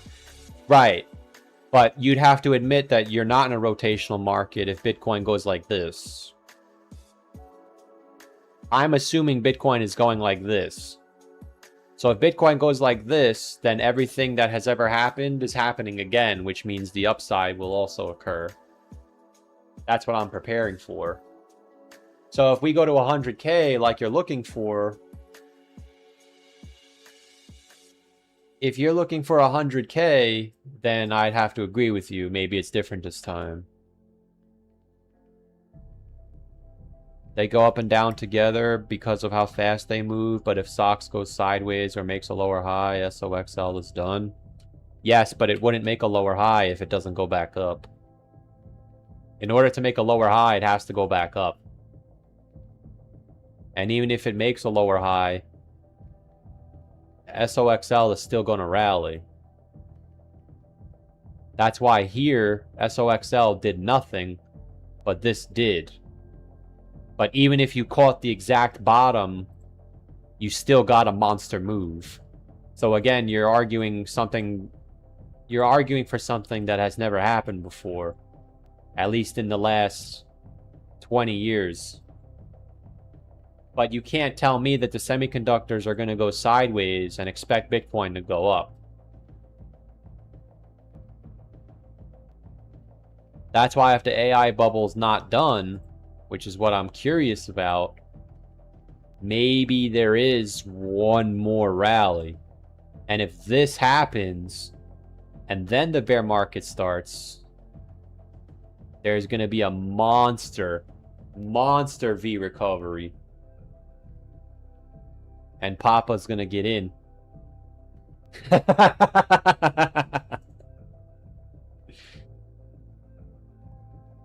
I do think about that, though. What if it doesn't go back up? But then I realized that historically it always does. So we'd have to be betting on something that hasn't happened before. Which at some point, I think that will happen. But I think last May showed us what is going to happen. How SPY fell by 20%, but Bitcoin remained in a bull market. I think when the next bear market starts, which is out here somewhere, I actually think the S&P 500 is going to have a real bear market. Because we can't, this is unsustainable. Somebody before said we're in here. I mean, even here, there was a monster crash. Like, if we're right here, oh, God help me. That's even more bullish. But I think at some point, we're going to get another bear market like this. And that's going to be when Bitcoin finally goes into a bear market. But I still think that it's possible for SPY to have a big crash and Bitcoin still have the same bear market. And that's because of what we saw here. Historically, when Bitcoin's alive, every single time in history, SPY had a 20% drawdown. Bitcoin fell by 50%. That was the first time it didn't happen right here. So that means in the future, the S&P 500 can have major bear markets. Well, it's never going to come back down here, but it's just a drawing. SPY can have major bear markets, and Bitcoin can still remain inside of a bear market that it always has. And we have proof of that now because we saw SPY hold or Bitcoin hold when SPY didn't. So in order to have confirmation that it's different this time, we would have to see SPY go like this and Bitcoin not do that in a bear market, which we haven't seen yet. Regardless of what people think on YouTube, Bitcoin is making lower lows. Which means if we make another lower low, it was always a 4-year cycle. Which is why, in my opinion, anything other than up in August tells me that we're going down.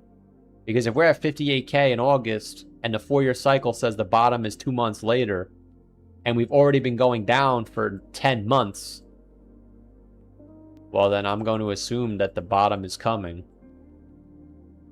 And the fact that the semiconductors are pulling back, I don't think SPY pulled back enough to be like, oh my god, it's bearish. Even though we want it to be bearish and we're looking for it to be bearish, that doesn't mean that it's bearish. I don't know if we're there yet.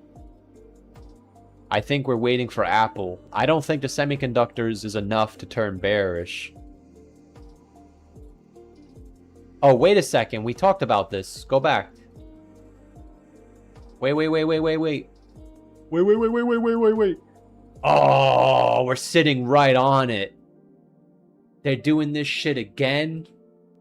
Every time we come to a major support that triggers a bear market, they bounce the price.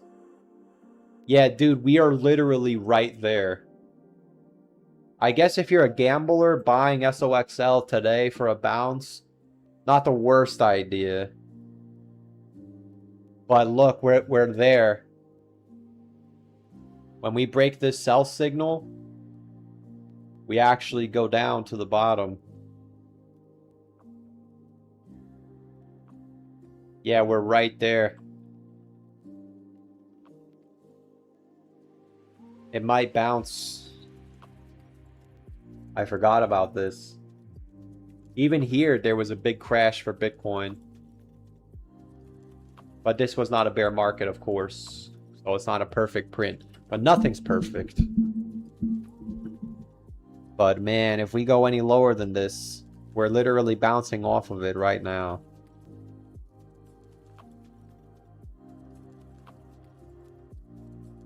We're bouncing off of it right now. To the T. So if the SOXL ETF goes like this, then Bitcoin is going to get another rally. But there's really no more time left, honestly. In my opinion. Maybe one more push.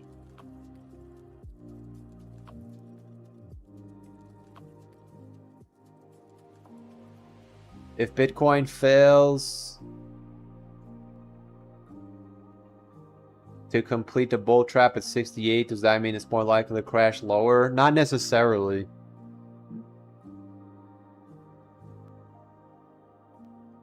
At the end of the day, I want to make this clear. I don't know where the bottom is. And my projection of 40,000 is a baseline projection.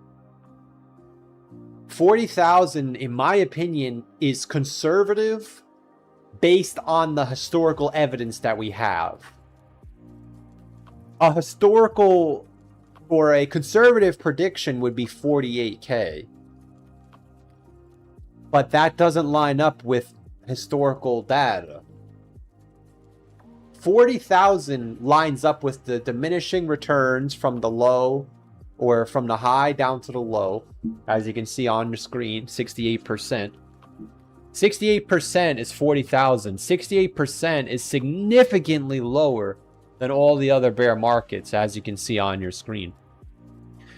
But 40,000 is also very close to 42,000 and 44,000, which is the long-term holder both Newpol and MVRV score, which is getting shallower each bear market. If we repeat 2022 to the T, it would be 38,000. But I'm taking into consideration that it's growing. So 44 to 42 is fair. So 40 to 44,000 is like a baseline projection. We could definitely go down to 37.5 or 35, but it's an extreme. I can't predict an extreme. But I wouldn't even turn bullish until it hits 40,000. So there's always a world where it does go to 35,000. You're trying to predict the exact bottom when you do that, and I'm not trying to do that. Some people are, which is nothing wrong with that. I'm not, because it doesn't do anything for me.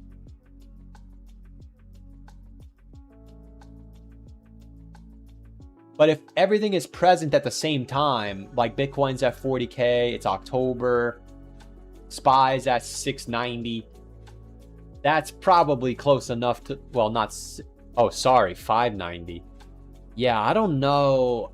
I don't know if it's getting down there, man. We got to start moving down. I'm starting to doubt that it's going to come down here. We got to get down here by August. Or we have to be red in August. If this is going to happen, we got to come down here in August. We don't have to be down here, but we got to be moving down. But no, I don't think it means... I don't think it has to have the trap. Historically, it does. And I think we'll know by the FOMC, because last time we were here, we had the FOMC and we went up. If we get the FOMC and we go down like this, then I think that's it. I don't think there's enough time to come back up and then down again. But the thing is, the only possible way that Bitcoin can go like this is if the S&P 500 goes like this. Because at the end of bear markets, that's what's always happened. Even in 2018 or in 2014, where Bitcoin had that messed up thing and SPY went higher, even when we crashed down below the realized price in October of 2014, SPY still had a big pullback. So we're going to need something. The S&P has to do something. And that's why I think there's really not that much time left. If we're going to do what we think, August has to be bearish. So even if we don't or do come up here, at any time, if we go like this, regardless if we tag this, I think we're coming down to our levels. Because it lines up perfectly. We are exactly where we're supposed to be as far as horizontal. Like, we're exactly where we thought we would be horizontally. Or I guess not horizontally. Whatever the other one is. No, I'm just kidding. Because I was getting confused of longitude and latitude. Vertically, we're in the right spot. Right? We're still down here. It's just horizontally, we didn't reach our level.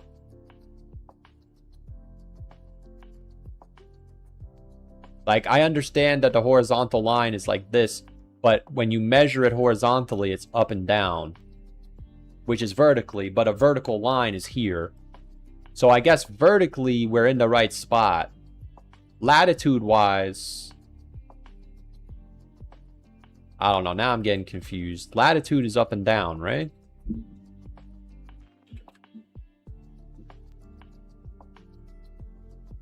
No. This is a latitude line.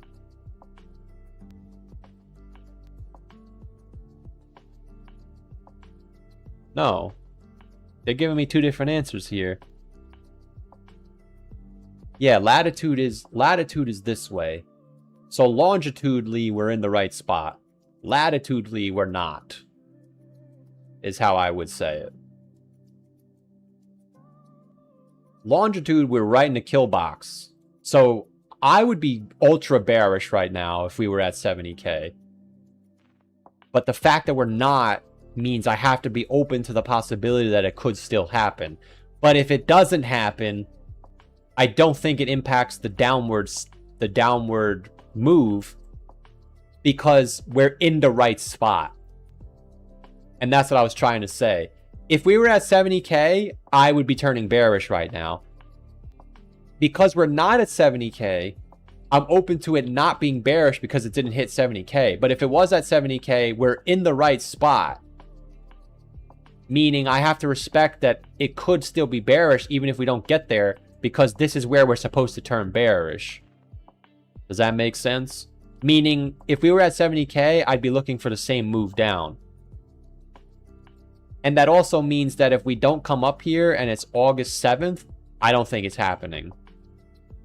Like, we're in that kill box where it should, if it's going to go up there, it's got to go up there now, and then it could come back down. But we're getting to the point where we have to start moving down. So I don't think this box dictates this box. But only because we're below it.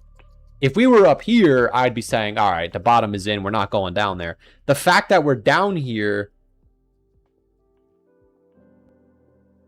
it may signal that it is going to go lower. It could. Which is why I'm saying I don't know where the exact bottom is, but I don't think it has, like, I still think even if we went up here, we could still go down to 35,000. That's also what I'm trying to say. This isn't necessary. It would just be nice. What's necessary is we're down here. If we were bullish, we wouldn't be doing what happens when you're bearish, which is the same exact thing we said back here. When we were here, people were saying we're not going to go down. It's different this time. And then I said, fine, super cycle. But if we're down here in January, it's bearish. We're down here in January, it was bearish. Then we said on the live stream, as we went over a couple of days ago, we had this exact setup where we said if we're still down here in August, it's bearish. And here we are. But when it's time to turn bearish, it's tough because you're in the moment.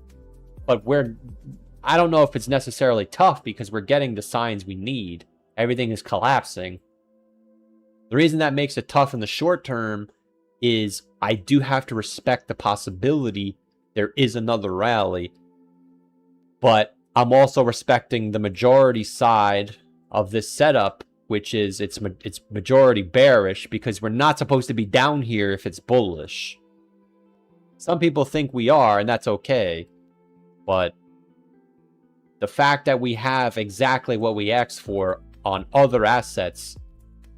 Harry Potter took a shit, bearish. Chill Guy took a shit, bearish. Now, to a regular person, this shit is irrelevant, but it's not to us because in every single top, Chill Guy took a shit first. It happened in September, Chill Guy topped out. It happened in July, Chill Guy topped out. It happened in January, and it happened again in May. Actually, it looks like they topped out together. So the fact that Chill Guy just had a random spike and then it went down, that tells me there's only two outcomes. Either we're going up and then down, or we're just going down. But because of the latitude or the longitude line where we are, I don't know how much more time we have to go up. Because if we're going down, we have to go down soon. And to tie everything together, the only time Bitcoin can crash down below 50K, which is the realized price, every time that's ever happened, SPY has gone down with it. So we need SPY to go down. And because the 4-year cycle says the bottom should be at the end of the year, and we need SPY to go down in order to break the realized price, there's always an option that it's different this time and Bitcoin goes down without SPY, but I can't show you information that shows that because it's never happened before. Which means either A, it's not going to happen and SPY is not going to go down, or B, SPY is about to go down. And if SPY is about to go down, then we're all going to have good lives. That's the $1 million question. Is it going to happen?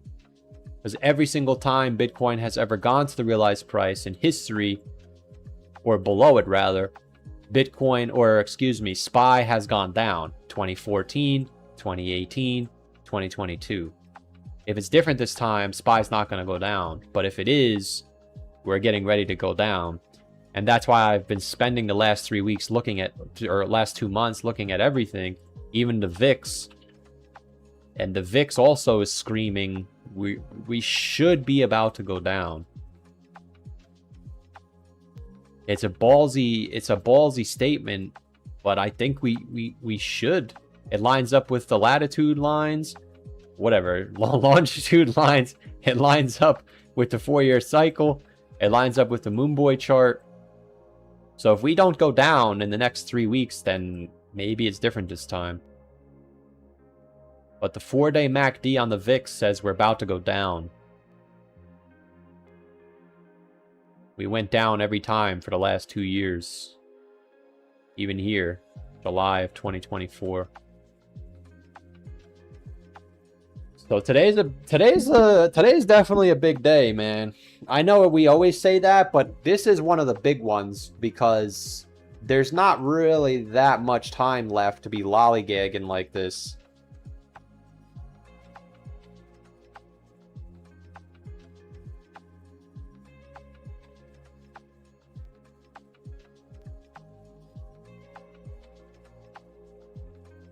charts don't go lower than 48K and I haven't been wrong. I'm not saying that you are wrong, Larry. Best of luck. It's all 4-year cycles over and over and over, forever and ever. I mean, maybe. Could be that simple.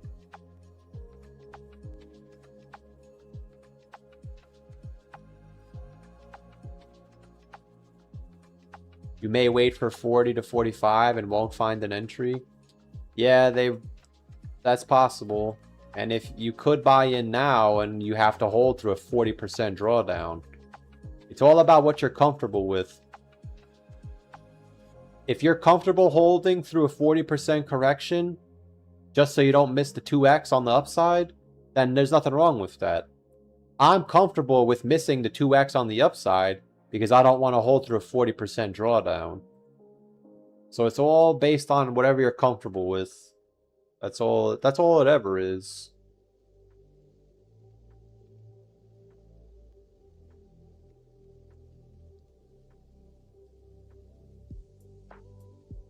Every time BB visits the White House. I don't even know who that is. BB. BB? Doesn't the VIX run opposite of SPY? Correct. When the VIX goes up, SPY goes down. And the VIX is telling us that we're about to go down. In my opinion. Right? I'm not an expert on the VIX. But I like to look at patterns that repeat themselves. And for the last 2 years, every time the VIX prints a 4-day MACD bar, we go down. Now, the 5-day would be nicer, but we don't have that yet. That's what we're waiting for. Bitcoin doesn't go below 300-week EMA, you will miss an entry.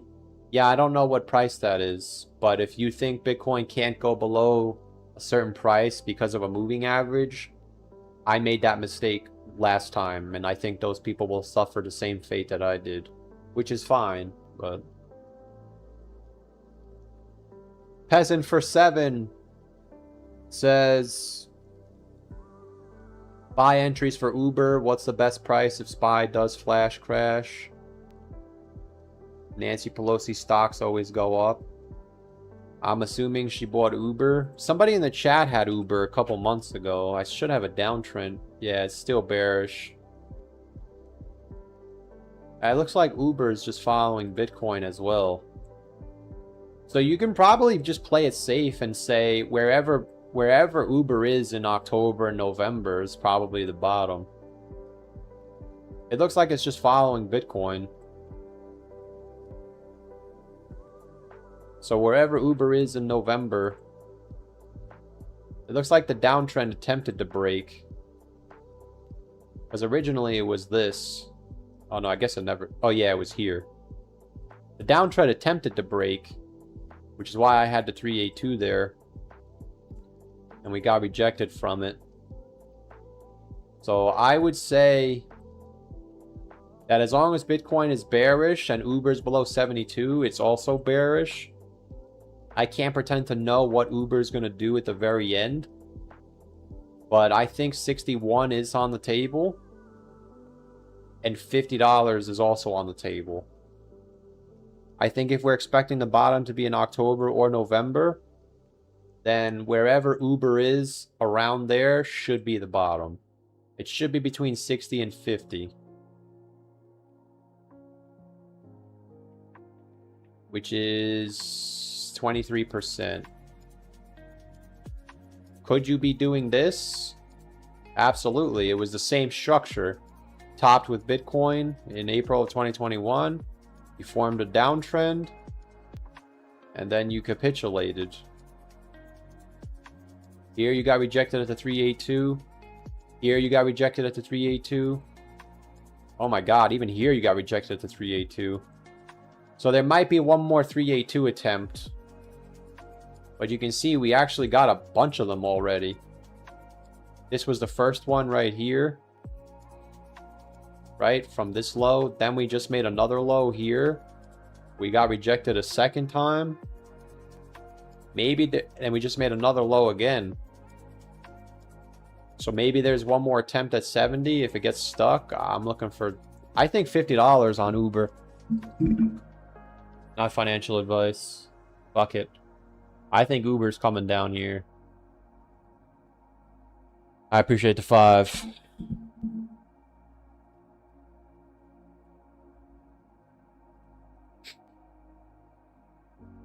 He doesn't watch the news, doesn't bring up any current news, even though they can have an effect on stocks and crypto. I think you could definitely argue news articles impact the short-term price fluctuations. I think you'd have to say that. But I don't believe the news cycle dictates the market cycle. That's what I would say. So in other words, if a news article comes out right now that Trump slipped on a banana peel and he accidentally pressed a nuke button, of course that's going to move the markets. But that's never going to happen when we're in a bull market, is my point. Or if it does, it's going to be a V recovery. But we're going to know about it. I'm not saying I'm an expert, because I'm not. But the reality is, we got technical indicators prior to every crash for the last couple of years. Even though we were wrong about the top in Q1 in 2025, I know for a fact, I told you guys, there's a red dot here. Every time we get a red dot, we go down. And then right on schedule, when it's time to go down, we get the tariff news. So somebody would say we only crashed because of the tariffs, even though we had a sign 2 months in advance that we're going down. Same thing happened here. I don't even know what happened in February. Oh, the war started. We got the red dot before the crash. The crash was in March. And that's why right now, if this week is red, I am going to be bearish. Because we're getting a red dot on the 2-week time frame. The red dot on a 2-week time frame is not enough to say, oh my God, we're going down. But if you put Bitcoin on the chart, it tells the story. We crashed in November, and we crashed in January. So if this red dot prints, I don't know what the news is going to tell me, but it's going to be fucking bearish. And I say fucking bearish as an adjective. So if you do like the news, I'm here to tell you as a newsman, watch out for bearish news coming in the next 3 weeks. Which, if we close this week red, this red dot is immortalized. Just like on the QQQ. If I were just a perma-bear and I don't respect the bullish argument, I would just say red dot on the QQQ, we're going down. And maybe that's enough, because historically it has been. We went down in 2024 here. No sign of a bearish crash, and out of nowhere we went down. We went down here, November of 2025. No reason to be bearish at all. We went down. March of 2024, again, marked the top. The news comes when it's time to come. So I have to say the news moves the market because that's the catalyst, but the news does not dictate the trend. In my opinion. That's why I don't follow the news. Because if the price is going lower, the news is going to move it, but I already know it's going down there, so why would I watch the news? To wait for the exact moment it's going down? That's what the leverage traders do. I'm not a leverage trader. Just like the other day, somebody in the chat said the CPI could be bullish. Like, we haven't moved. It may be for an hour. Yeah, I definitely have to say the news affects the market for an hour. But the trend has not changed. Trump has attacked Iran 20 times, and the price hasn't moved. But when it's time to go down, which should be soon, whatever the narrative is, I don't know. But if it's Iran, if it's ICANN, I don't know. But it's coming. I guess I shouldn't have said that.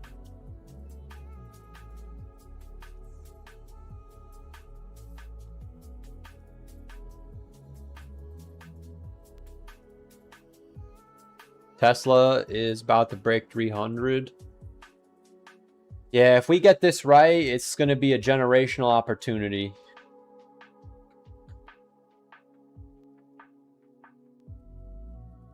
Because I think a lot of people are dunking on the SOXL, but I've been watching that shit since I was a young boy, and I never pulled the trigger.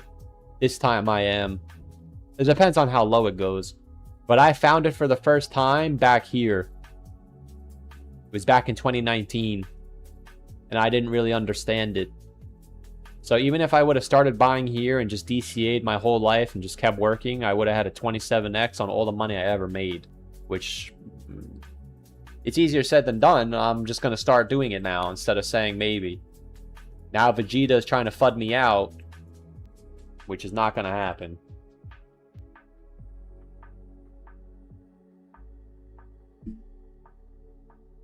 Vegeta's going to FUD me out. Not this time, brother. That doesn't work for me, brother.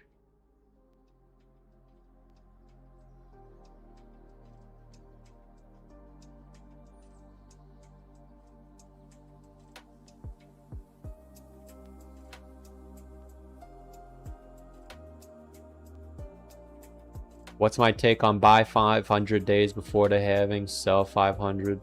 I don't know. I'd have to measure it. Because I'm seeing a lot of people say things are true, and then when you look at them, they're not true. Like, I'm not going to give any names, but I saw a YouTuber today that's very respected say that we've never seen total market cap go down when the Russell's gone up. And that's exactly what happened in 2015. So you got to verify everything yourself. Alright? The only person you can trust is yourself. But I saw today a YouTuber say that the Russell's bullish, so we must go up.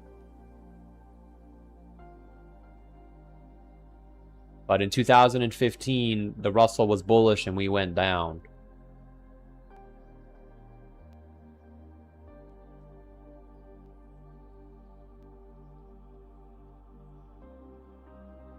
Actually, in 2018, the Russell was bullish and we went down. So I don't even have to go to Bitcoin.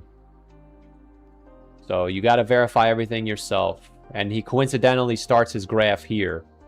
He says, well, the Russell has never gone up without total market cap. And he doesn't dare scroll to the left.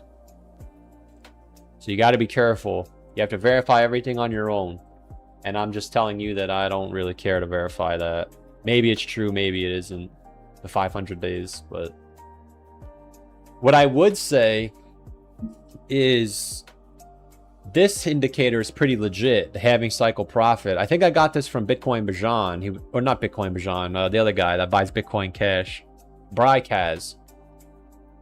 If we just happen to be at 40k and it prints a yellow dot, I think it's safe to say we're bullish. This might be like what you're saying, where it's X amount of days post-halving. This says 135 weeks from the halving you should get in. Not financial advice. Gotta respect it's been playing out pretty accurately. So I would argue that if we just happen to get a yellow dot here, it's probably safe to get in.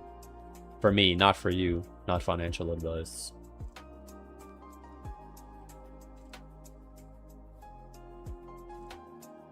But we shall find out, chat. Chat GPT. I think if we're going to be bullish, the deadline is here. Once we cross August 10th, I'm just going to turn into a perma bear. So if we're going up, we got to go up like this. That means we're right here. Because this was also a full moon. I'm not going to start talking about the moons, but someone in the chat said it's a full moon. There was also a full moon here and we went up.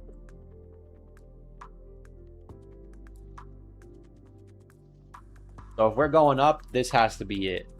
If we're at August 10th and we're still here, then I think we're going down. But let's see. Maybe it's definitely an exciting time. It's an exciting time for sure. Am I staying on until the FOMC announcement?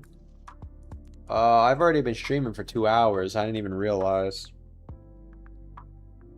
I don't know. Maybe I'll stream later, actually.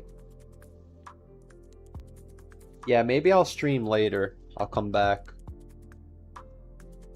This is the only time it went vertical.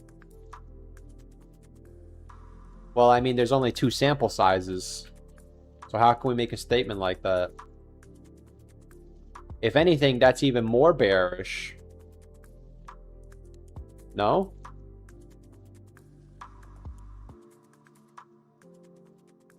If that's my argument. If you look at the S&P 500 and you look at how vertical it went, the fact that Bitcoin still couldn't go anywhere is just permanently bearish. And once again, the propaganda runs wild. In 2019, SPY went absolutely on a tear, and we still didn't move. And then we went up towards the end, and then we went down.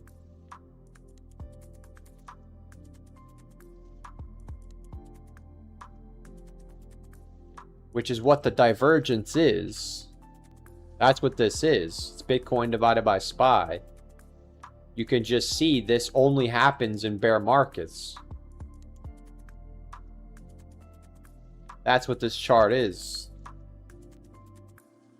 It just happens to be that the correction is happening right on schedule.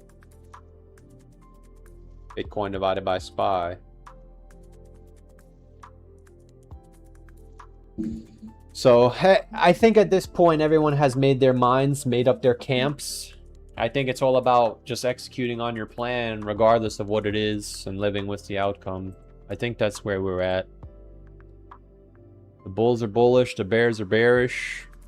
My heart told me I should have gambled on SOXL at $90, but at the same time I'm looking for $40, so it doesn't make any sense to gamble.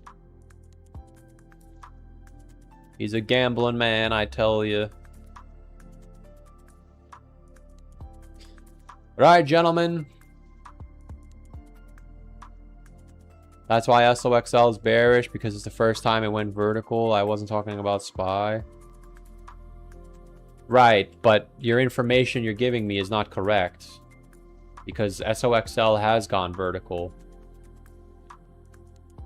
This is exactly what I'm looking for. This is the exact thing we talked about a couple months ago. That's why I'm happy it's playing out.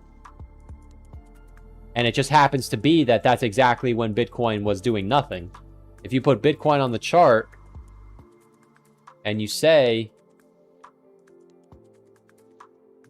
now obviously this wasn't a 40x gain, of course, but the price of Bitcoin remained bearish as the semiconductors pumped. That's why when we were in June, I was saying we're right here. See how vertical it is? It's like, oh my God, it's so bullish. Then you scroll to the left, bam! I said that exact thing. I even went, bam! That's exactly what we just did. Holy shit, holy shit, holy shit. There's no way we can go down. Look at this shit, it's vertical. Bam! that's the thing. That first bam was a V recovery. So I think if I can get in here, God bless me.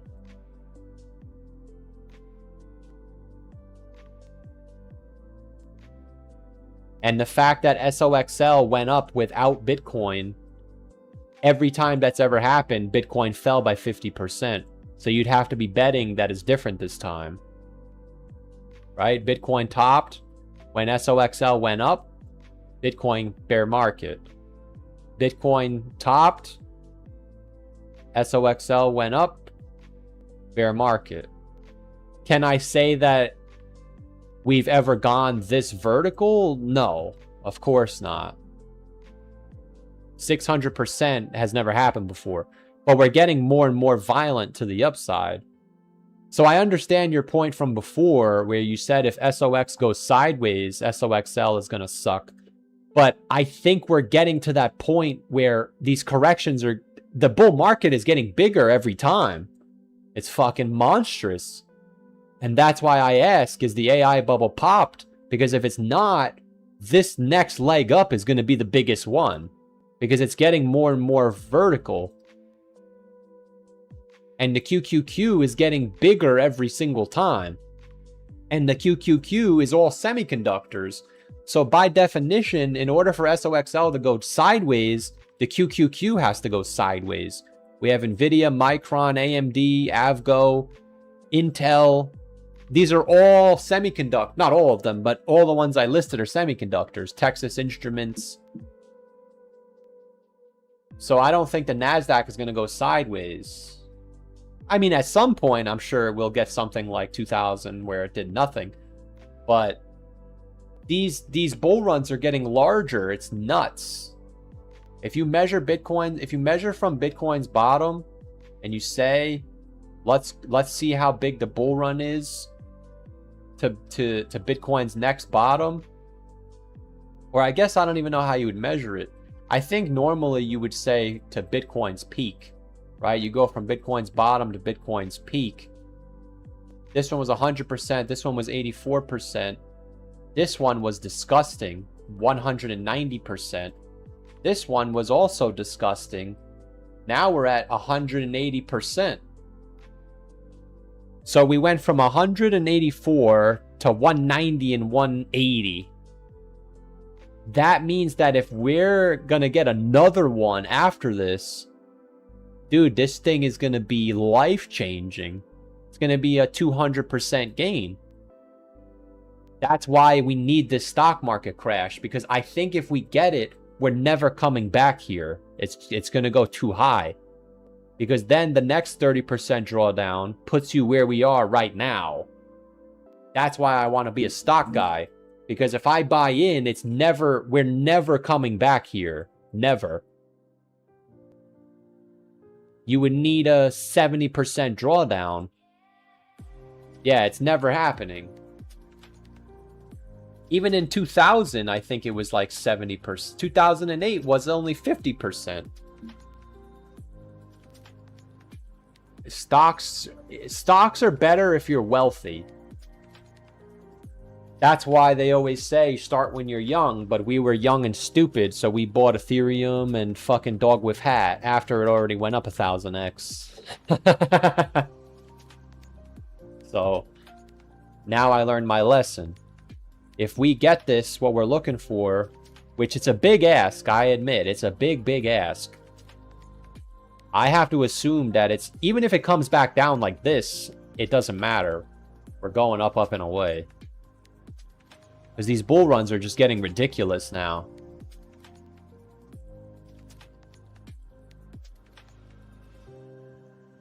So that's why this is such a big deal to me. But I have to admit that as of last night, I was looking at it. We have the firepower to do so. 1000%. We have a blue BBWP bar on the 2-week time frame. That means that you're either going to be up or down 20% in the next 3 months. You can see this one, we went down and then we shot up. We went to the moon. This one started the bear market. We went up and then down. This one, we just went straight down. This one, we went down and then up. So there's only 2 outcomes here. Either we're going to go down and then straight up, or we're just going to go straight down. And when we go straight down, that's where we go straight up. Because of the 4-year cycle. So I can't say with certainty the S&P is coming down here. Historically, it should, and we have the firepower to get there. I just don't know if it's going to, because stocks are very difficult. They just go up and to the right. Even the perma-bears on YouTube been calling for a crash for the last 6 months. I was calling for a crash here. I didn't think it was going to be so shallow. I thought it would be a big one. Because I thought we were in a bear market. But now we know Bitcoin went down and SPY didn't. But the last time that happened was 2018. And we did get a, oh my god. And the fact that the semiconductors are getting it means I think it could happen. But it has to start happening soon. There still could be one more push left. There might be one more squeak. And that, yeah, but there's not really enough time for that. Unless the bottom is here somewhere. That's why it's tough. I have to make peace that it might not come. Maybe the SPY isn't going to fall this time.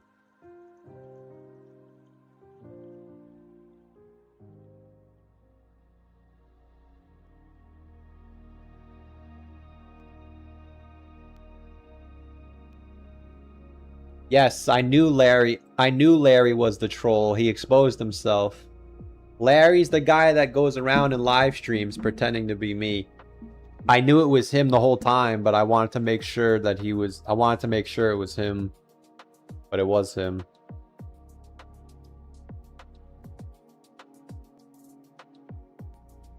Now we should expect the troll to show up, but I'm ending the stream, so he'll have to come back tomorrow on his burner account. Alright, gentlemen. Good luck to you all. The FOMC decision is in an hour. Maybe I'll stream later. I'm not sure. Maybe, probably. We'll see, though. No promises. But we'll be back tomorrow. If not, unless we go straight down, then I won't be back.